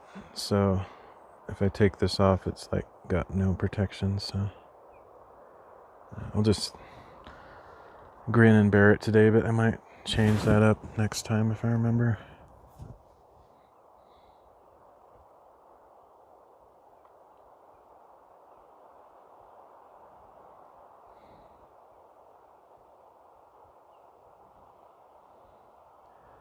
Exodus chapter 25. Then the Lord said to Moses, "Tell the Israelites to bring me an offering. You are to receive my offering from every man whose heart compels him. This is the offering you are to accept from them: gold, silver, and bronze, blue, purple, and scarlet yarn, fine linen and goat hair, ram skins dyed red and fine leather, acacia wood, olive oil for the light, spices for the anointing oil, and for the fragrant incense, and onyx stones and gemstones to be mounted on the ephod and breastpiece. And they are to make a sanctuary for me, so that I may dwell among them. You must make the tabernacle and design all its furnishings according to the pattern I show you. And they are to construct an ark of acacia wood, 2.5 cubits long, 1.5 cubits wide, and 1.5 cubits high. Overlay it with pure gold both inside and out, and make a gold molding around it. Cast 4 gold rings for it, and fasten them to its 4 feet, 2 rings on one side and 2 on the other. And make the poles of acacia wood and overlay them with gold. Insert the poles into the rings on the sides of the ark in order to carry it. The poles are to remain in the rings of the ark, they must not be removed. And place inside the ark the testimony which I will give you. And you are to construct a mercy seat of pure gold, 2.5 cubits long and 1.5 cubits wide. Make 2 cherubim of hammered gold at the ends of the mercy seat. 1 cherub on one end and 1 on the other, all made from 1 piece of gold. And the cherubim are to have wings that spread upward, overshadowing the mercy seat. The cherubim are to face each other, looking toward the mercy seat. Set the mercy seat atop the ark, and put the testimony that I will give you into the ark. And I will meet with you there above the mercy seat, between the 2 cherubim that are over the ark of the testimony. I will speak with you about all that I command you regarding the Israelites. You are also to make a table of acacia wood 2 cubits long, 1 cubit wide, and 1.5 cubits high. Overlay it with pure gold, and make a gold molding around it. And make a rim around it, a handbreadth wide, and put a gold molding on the rim. Make 4 gold rings for the table, and fasten them to the 4 corners at its 4 legs. The rings are to be close to the rim to serve as holders for the poles used to carry the table. Make the poles of acacia wood and overlay them with gold, so that the table may be carried with them. You are also to make the plates and dishes, as well as the pitchers and bowls for pouring drink offerings. Make them out of pure gold, and place the bread of the presence on the table before me at all times. Then you are to make a lampstand of pure hammered gold. It shall be made of one piece, including its base and shaft, its cups, and its buds and petals. 6 branches are to extend from the sides of the lampstand, 3 on one side and 3 on the other. There are to be 3 cups shaped like almond blossoms on the first branch, each with buds and petals, 3 on the next branch, and the same for all 6 branches that extend from the lampstand. And on the lampstand there shall be 4 cups shaped like almond blossoms with buds and petals. For the 6 branches that extend from the lampstand, a bud must be under the first pair of branches, a bud under the second pair, and a bud under the third pair. The buds and branches are to be all of one piece with the lampstand, hammered out of pure gold.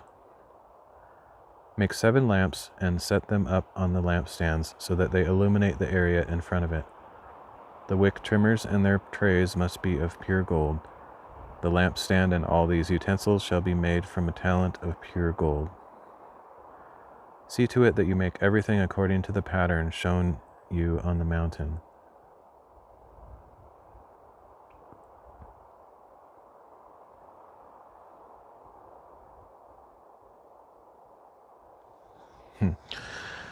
I've heard that before. I've read this a bunch of times. According to the pattern shown you on the mountain. That's interesting. It makes me wonder if God actually materialized, or, essentially, we don't really know how God works. I don't think he's like just this amazing scientist like Thor or somebody that, has really good technology. A lot of people think he's an alien or something. I think that's not the way God works, essentially. I think he's actually, I don't know, divine, I guess is a good word, but he's not like using technology in the sense that we think of technology, like something he invented to do like time travel and dimensional portals. But essentially, I think he is revealing stuff that is in another dimension as best as we can understand it, because heaven is essentially another realm or dimension, but not necessarily in a scientific sense that like if we built a device we could travel there or something. It's more like he can just pass through time and space like just as he pleases, because he's outside of time and space. But it kind of makes me wonder if he actually broke through the separation of heaven and earth and actually showed a picture of what's in heaven, because there's also similar things in heaven. So a lot of the things that were designed for the tabernacle, which is what we're talking about here in Exodus 25, I think it was 25, 24, whatever. A lot of those are actually also in heaven, in possibly a different form. So the things that are made for the tabernacle and the temple here on earth are actually mirrors of what's in heaven. And it talks about some of that stuff in the book of Revelation, like the lampstands are an example of that. The 7 spirits of God, the 7 churches, all those things that are in Revelation are very similar to what we hear about the tabernacle and the temple. And there's a connection there. Anyway, it's interesting. I don't know that I've ever noticed or thought about it, but it's likely that God actually opened the door of heaven to show Moses, like, here's what you're shooting for. This is what I have in heaven, and I want you to make something that looks kind of like that. It's possible. Or he actually brought architectural drawings, like blueprints, like, okay, here's what you're to make. I mean, we don't really know what he did. He could have just spoken what we have here, which is just words of like, this is how tall it is, how wide, how, here's the dimensions, here's kind of a description. But the fact that it says, at least in English, it says, according to the pattern shown you on the mountain, that kind of makes it sound like he actually saw something. Not just the words, but he actually saw an image, so he knew what God was talking about. Because it's kind of vague if you just say like branches and petals and and things like that. That would leave a lot of artistic license up for the artisans to make it however they want, which may or may not match what God had in mind, which probably is okay to some degree. God uses human ingenuity and artistry for his glory. But I'm guessing he had something very specific in mind, and whatever was made by the human artisans matched this pattern that was shown Moses on the mountain. And anyway, I just find that interesting. Wouldn't it be cool to see whatever those images are? That would be pretty amazing. And even the original like temple and tabernacle, we have pretty detailed descriptions in the Bible, but we don't necessarily know exactly what they look like, because obviously they didn't have cameras, or there might be somewhere in some archaeological find that we have yet to discover, or maybe there's some out there that we have discovered. I'm not much into the archaeology scene, but I do like watching those kind of videos on YouTube. But anyway, I don't know if we have any drawings, for example, of those things from history. There might be some kind of crude drawings. I know there's drawings like in modern times, like from the Renaissance forward and stuff like that, and maybe the Icon Age, around the Middle Ages or so. People's interpretations of what they might have looked like. But those people didn't see the originals. They're just reading the Bible like we do and coming up with their renderings based on what they read in the text. But it would be cool if someone way back then actually drew this stuff. I don't know what God would have done to that, though, because it seems kind of like it's possible that God purposely didn't allow that to happen. I get the feeling in some sense that, for example, he didn't necessarily want people to know what Moses looked like, or King David, or Jesus. So we have a lot of like icons, artists that have rendered those characters over the years, but we have no original documents or drawings from those, ancient times. Or we have very few, at least. And I think that might be intentional, because if you had something of that significance, there's a pretty good chance that people would worship it. I mean, we see that a lot in the Catholic Church. They have a lot of relics, and people treat those as if they're almost like God himself. And they kiss the things, or they come take pilgrimages to see these objects as if those are what you need to connect with God, where in reality you don't need to worship on this mountain or in Jerusalem. You can worship God anywhere in spirit and truth, which is what God wants from us. He doesn't want us to venerate objects or people to God-like status. So I think that's probably intentional, but still, it would be interesting just from a historical and artistic perspective if we had accurate renderings of those things. All right, next chapter.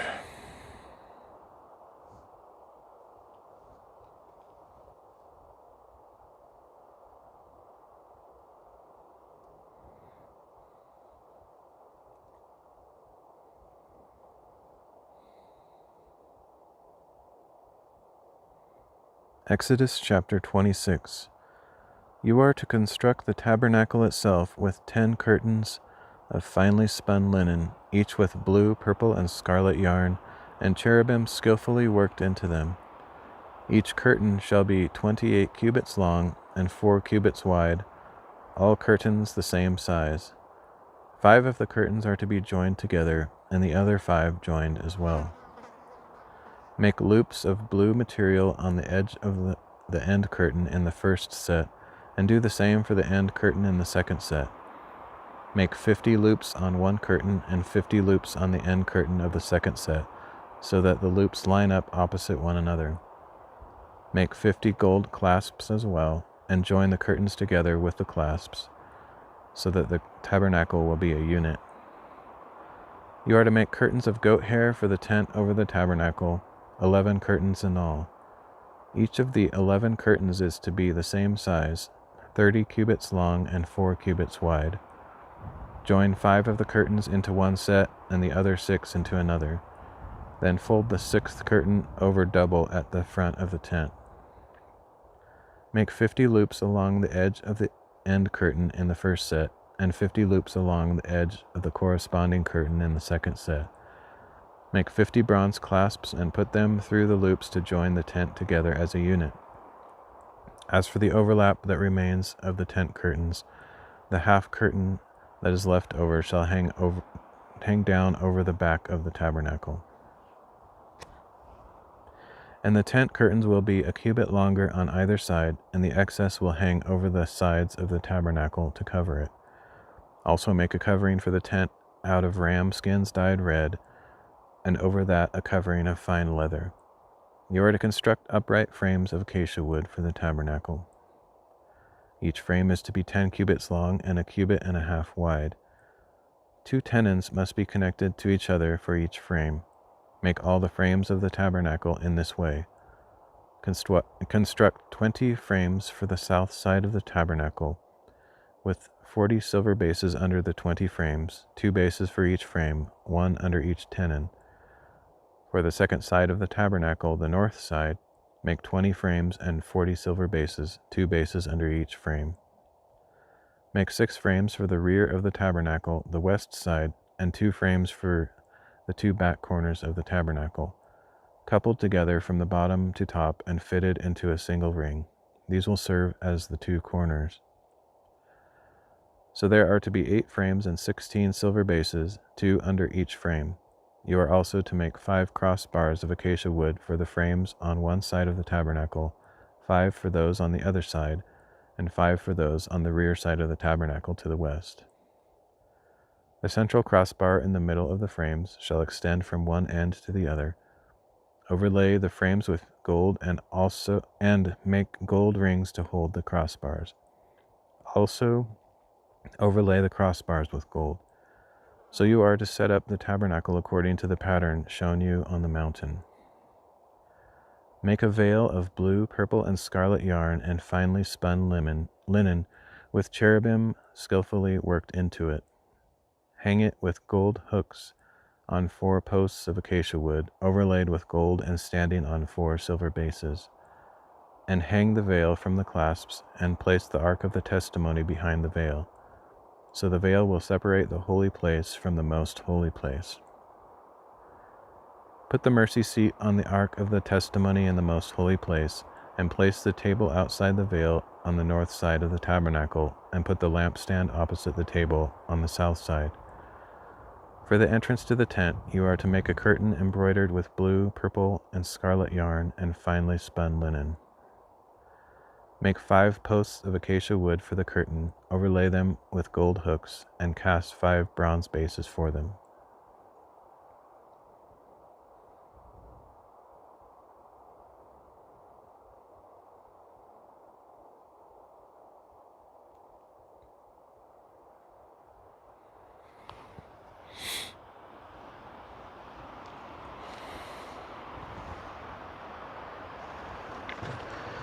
It would be kind of fun as an artist. I think a lot of artists have done this, not like every artist or even a small fraction, but just to try to visualize it. I think I considered doing it at one time back when I was messing around with 3D software, just, trying to...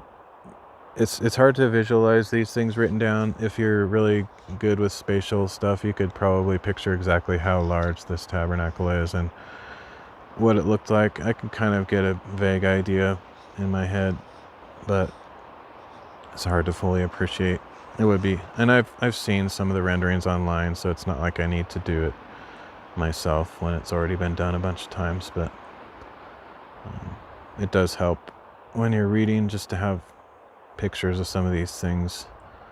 'Cause otherwise, like, it can be a little bit boring just to read all these numeric details and stuff, but if you were to look at the thing, I think it would be pretty interesting to visualize it. One of the things that's always kind of surprised me and I've never fully understood is that God puts images of things and or creatures in his temple or the tabernacle and stuff like that. So we have like pomegranates and palm trees, I think, if I remember right, and got the cherubim over the Ark of the Covenant, and images of cherubim, which are essentially angels, by the way, a type of angel. So like images drawn of angels and things like that, or carved, which is weird in a way. I've never fully understood it because God does not allow us to carve, gods for ourselves. But it's kind of weird that he has some carvings and images in his own temple and stuff, because you would think, because God doesn't share glory or worship with other beings. Like, he doesn't allow us to worship angels or Mother Mary or saints and things like that. We're not supposed to do any of that. Only God is to receive worship.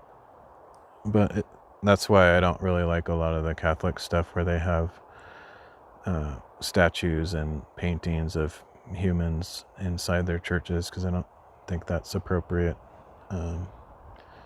Especially when a lot of the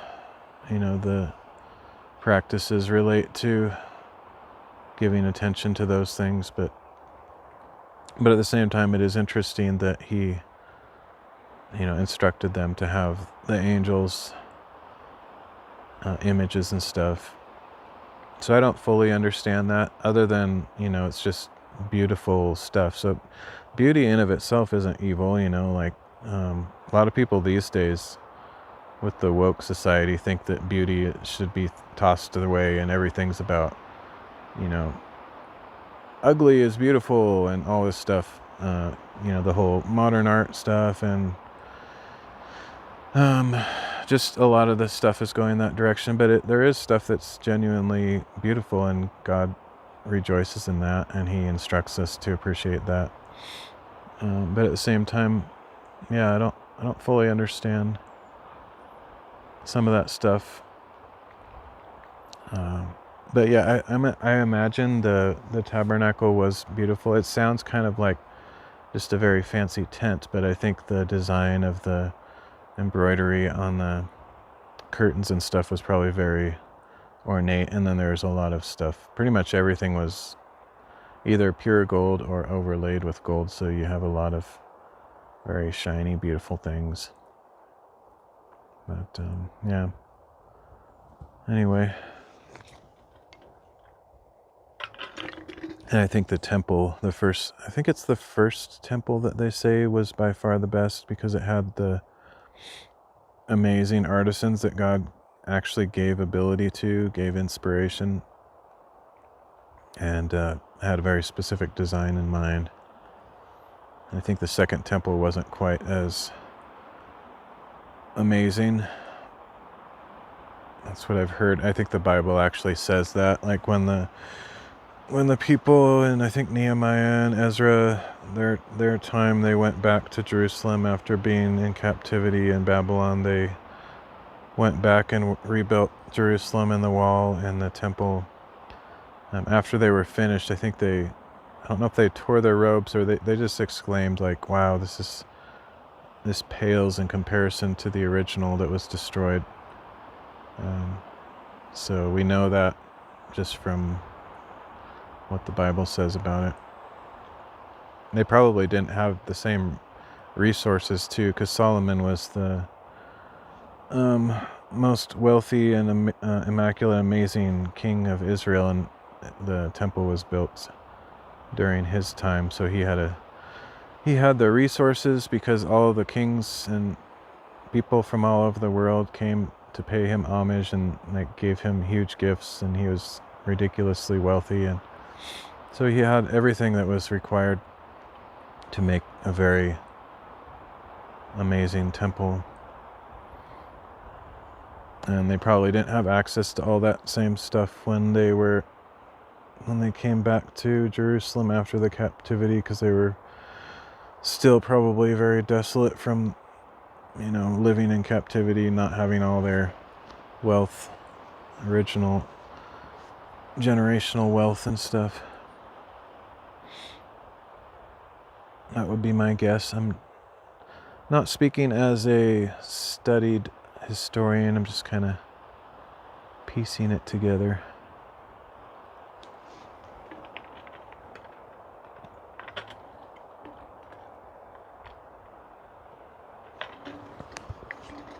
Although you could say I'm somewhat of a historian, just in the sense that I know the Bible relatively well. I've read it a bunch of times, but unfortunately my memory is so bad that I often, pretty much always, I notice things all over again every time I read it, because I just forget stuff. And I did actually go to, a Christian school where I learned a lot of extra information that not everybody knows. And then, I went to Sunday school for many years growing up. And they teach you stuff there that is a little bit more than what you might get out of just reading the Bible. Because there's people that have studied archaeology and history and culture of the times, and usually pastors have gone through that kind of training. So if you've been in the church, gone to church for long enough, you benefit from hearing sermons that are prepared by people who have studied extensively and stuff like that. So I should have quite a bit of knowledge by this time, but like I said, my memory is so bad that I've heard all that stuff before, but whether I retain it or not is, I would say, most of it kind of just disappears over time. I forget stuff. I don't know how people retain information, honestly. Like, even if, just as an example, even if I went to Bible college or seminary like I wanted to back when I was young, like, okay, you take these classes, and at that time you know a bunch of stuff, but then years later, is it really going to stick with you? I know for myself, I would say no, it would not, for sure. I would have to, like, if I was preparing a sermon or something, a message, I would have to, like, look stuff up on the internet just to refresh my knowledge. I couldn't just, like, blindfolded go straight into a church and just say stuff out of my collected memories. There's no way. I think most pastors are like that as well. They have a certain amount of baked in knowledge and studies, but then to actually prepare a sermon, it requires many hours of preparation. They can't just like walk into a church without, having spent the week studying and preparing, unless they're using AI, which I think a lot of pastors do that. I don't know what to think about that, but I don't really like the idea. I feel like that doesn't allow any room for the Spirit and God to inspire what you should be talking about as a pastor. It kind of makes you lazy, and having AI write sermons, like, the sermons can be really great. AI is pretty amazing, but I don't know. I'm not a fan of that. I think if I found out that I was going to a church where the pastor prepared all the sermons using AI, I don't think I would continue to go to a church like that. Just even if the sermons were really good, it's just something about that doesn't sound right.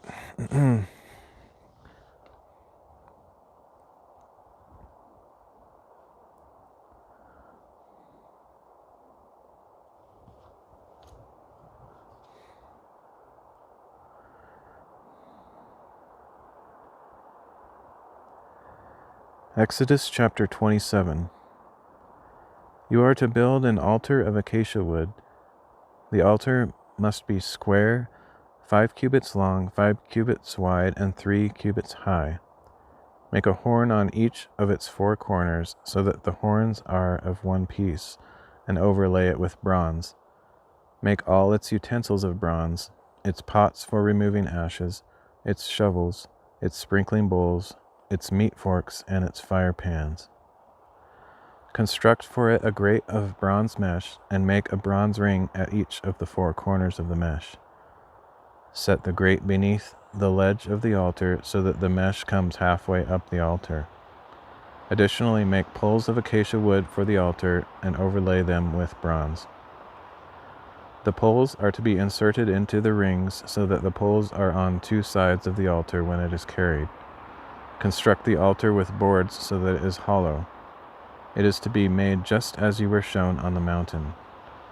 You are also to make a courtyard for the tabernacle. On the south side of the courtyard, make curtains of finely spun linen, 100 cubits long on one side, with 20 posts and 20 bronze bases, and silver hooks and bands on the posts. Likewise, there are to be curtains on the north side, 100 cubits long, with 20 posts and 20 bronze bases, and with silver hooks and bands on the posts. The curtains on the west side of the courtyard shall be 50 cubits wide, with 10 posts and 10 bases. The east side of the courtyard toward the sunrise is to be 50 cubits wide. Make the curtains on one side 15 cubits long, with 3 posts and 3 bases, and the curtains on the other side 15 cubits long, with 3 posts and 3 bases. The gate of the courtyard shall be 20 cubits long, with a curtain embroidered with blue, purple, and scarlet yarn, and finely spun linen. It shall have 4 posts and 4 bases. All the posts around the courtyard shall have silver bands, silver hooks, and bronze bases. The entire courtyard shall be 100 cubits long and 50 cubits wide, with curtains of finely spun linen 5 cubits high, and with bronze bases. All the utensils of the tabernacle for every use, including all its tent pegs and the tent pegs of the courtyard, shall be made of bronze. And you are to command the Israelites to bring you pure oil of pressed olives for the light, to keep the lamps burning continually. In the tent of meeting, outside the veil that is in front of the testimony, Aaron and his sons are to tend the lamps before the Lord from evening until morning. This is to be a permanent statute for the Israelites for the generations to come.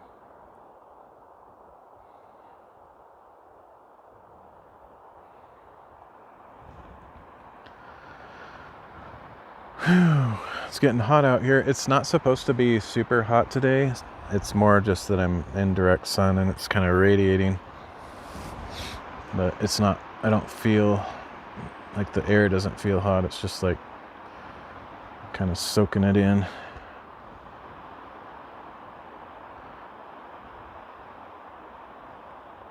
That wind that you hear is actually sounds pretty significant, but I don't really feel any of it here. I'm kind of sheltered from it in these bushes, I think. That would feel pretty nice if I was in a spot to benefit from that.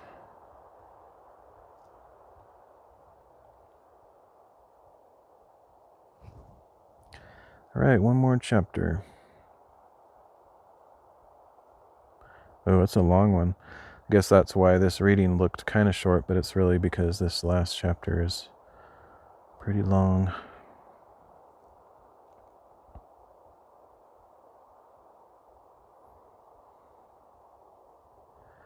John chapter 6. After this, Jesus crossed to the other side of the Sea of Galilee, that is, the Sea of Tiberias. A large crowd followed him because they saw the signs he was performing on the sick.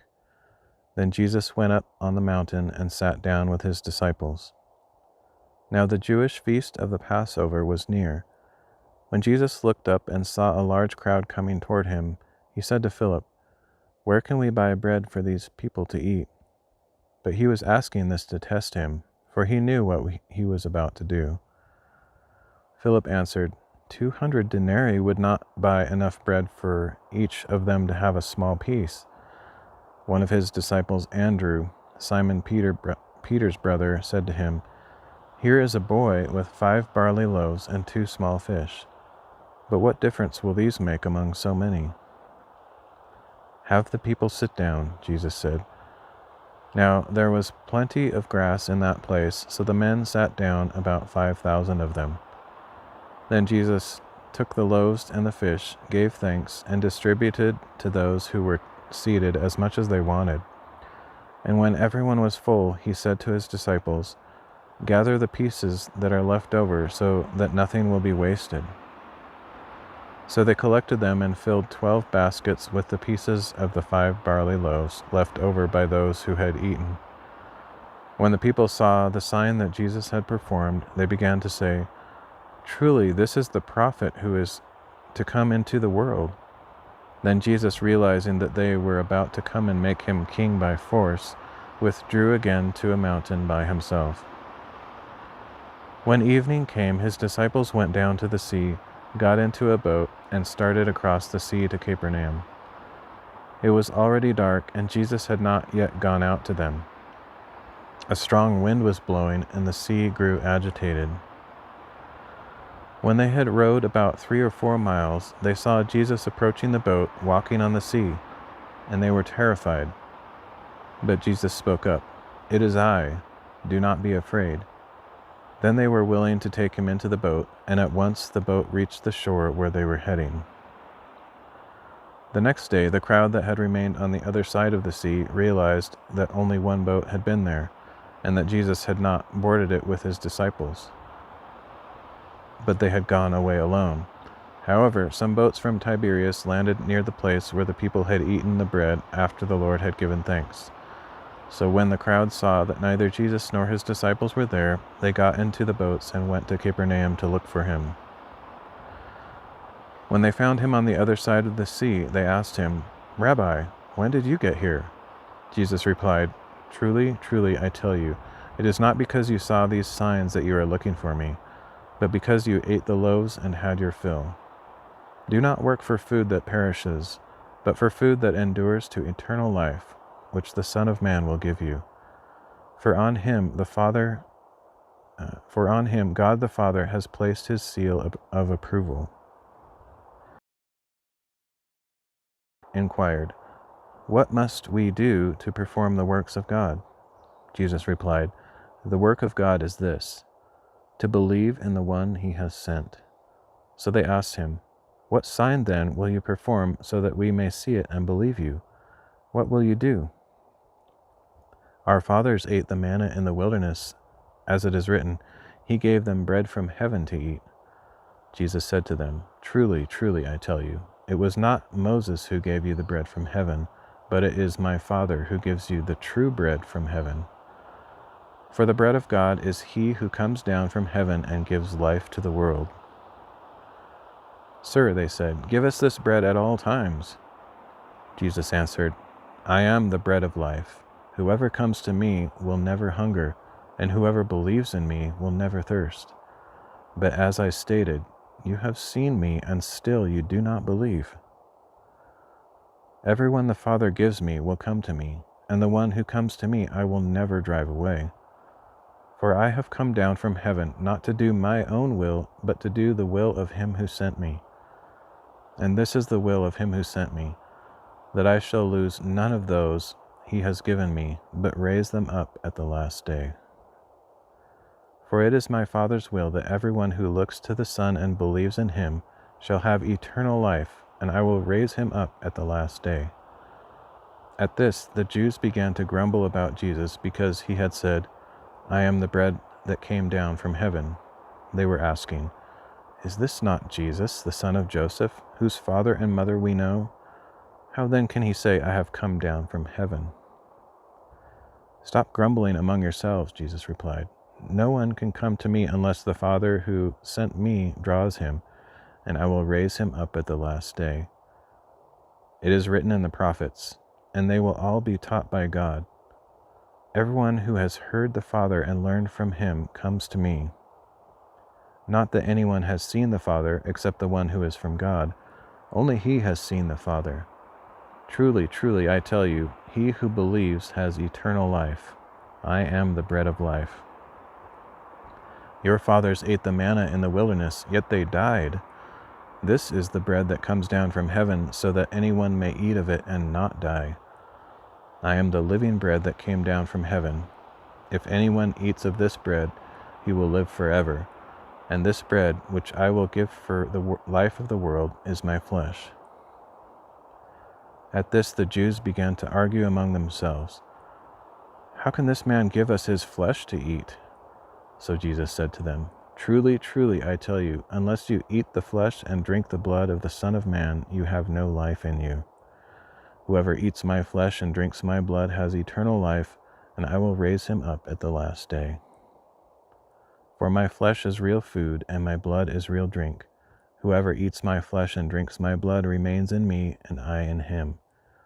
Just as the living Father sent me, and I live because of the Father, so also the one who feeds on me will live because of me. This is the bread that came down from heaven. Unlike your fathers who ate the manna and died, the one who eats this bread will live forever." Jesus said this while teaching in the synagogue in Capernaum.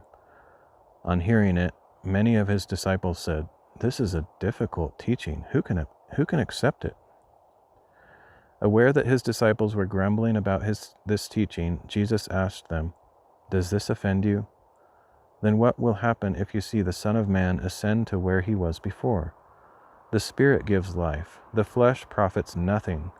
The words I have spoken to you are spirit and they are life.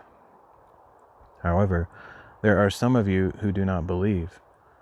For Jesus had known from the beginning which of them did not believe and who would betray him. Then Jesus said, "This is why I told you that no one can come to me unless the Father has granted it to him." From that time on, many of his disciples turned back and no longer walked with him. So Jesus asked the 12, "Do you want to leave too?" Simon Peter replied, "Lord, to whom would we go? You have the words of eternal life. We believe and know that you are the Holy One of God." Jesus answered them, "Have I not chosen you, the 12? Yet one of you is a devil." He was speaking about Judas, the son of Simon Iscariot. For although Judas was one of the 12, he was later to betray Jesus.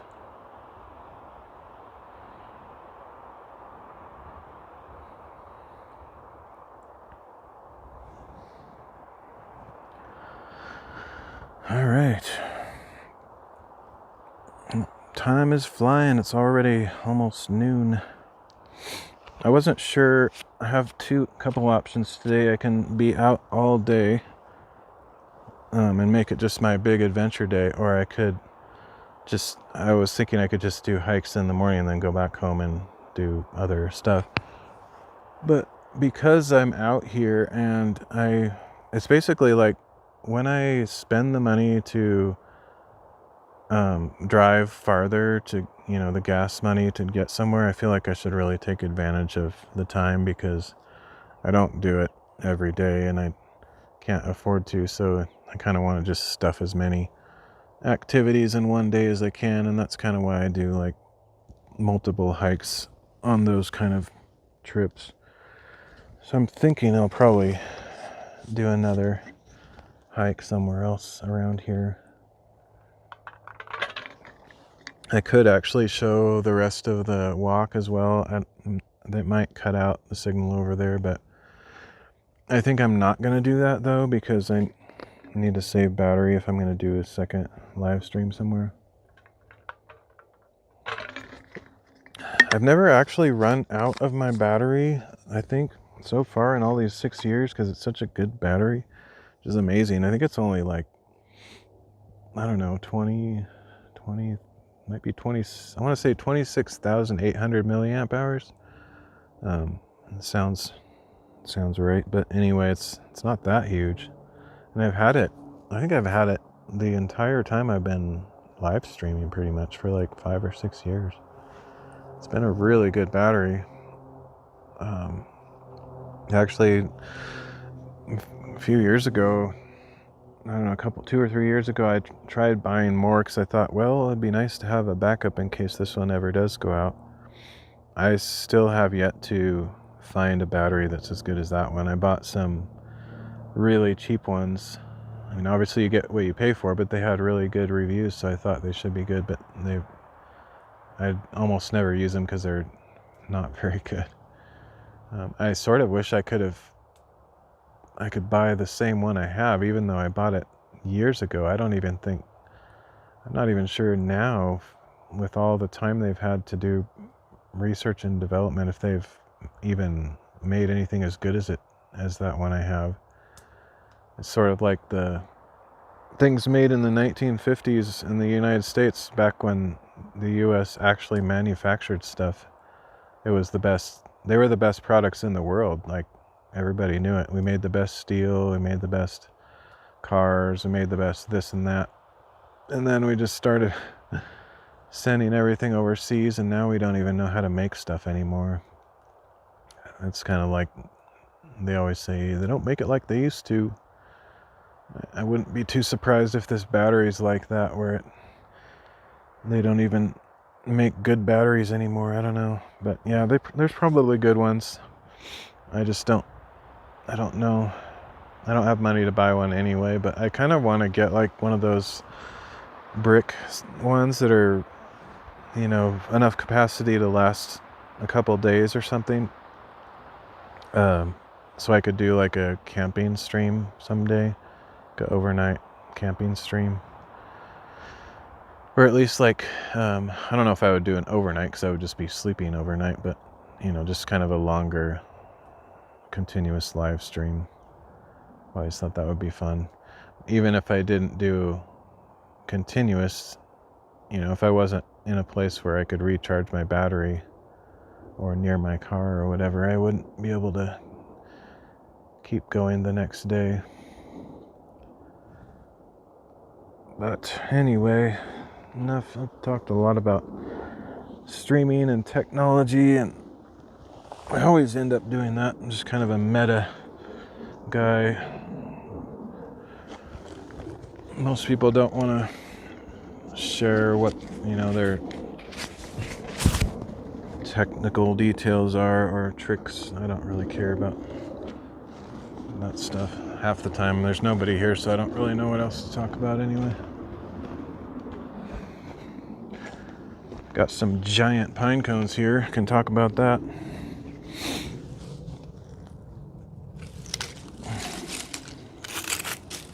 Actually, I've seen a lot bigger than this, but these are still pretty big.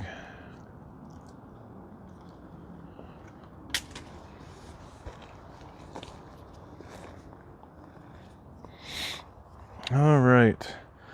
So because of what I just said, I'll probably end the stream here, and if I find another spot that has a good signal, I might do another live stream, but I think that's it for now.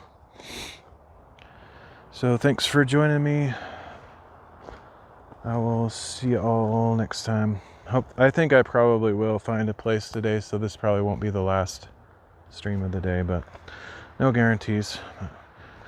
I'll catch you later.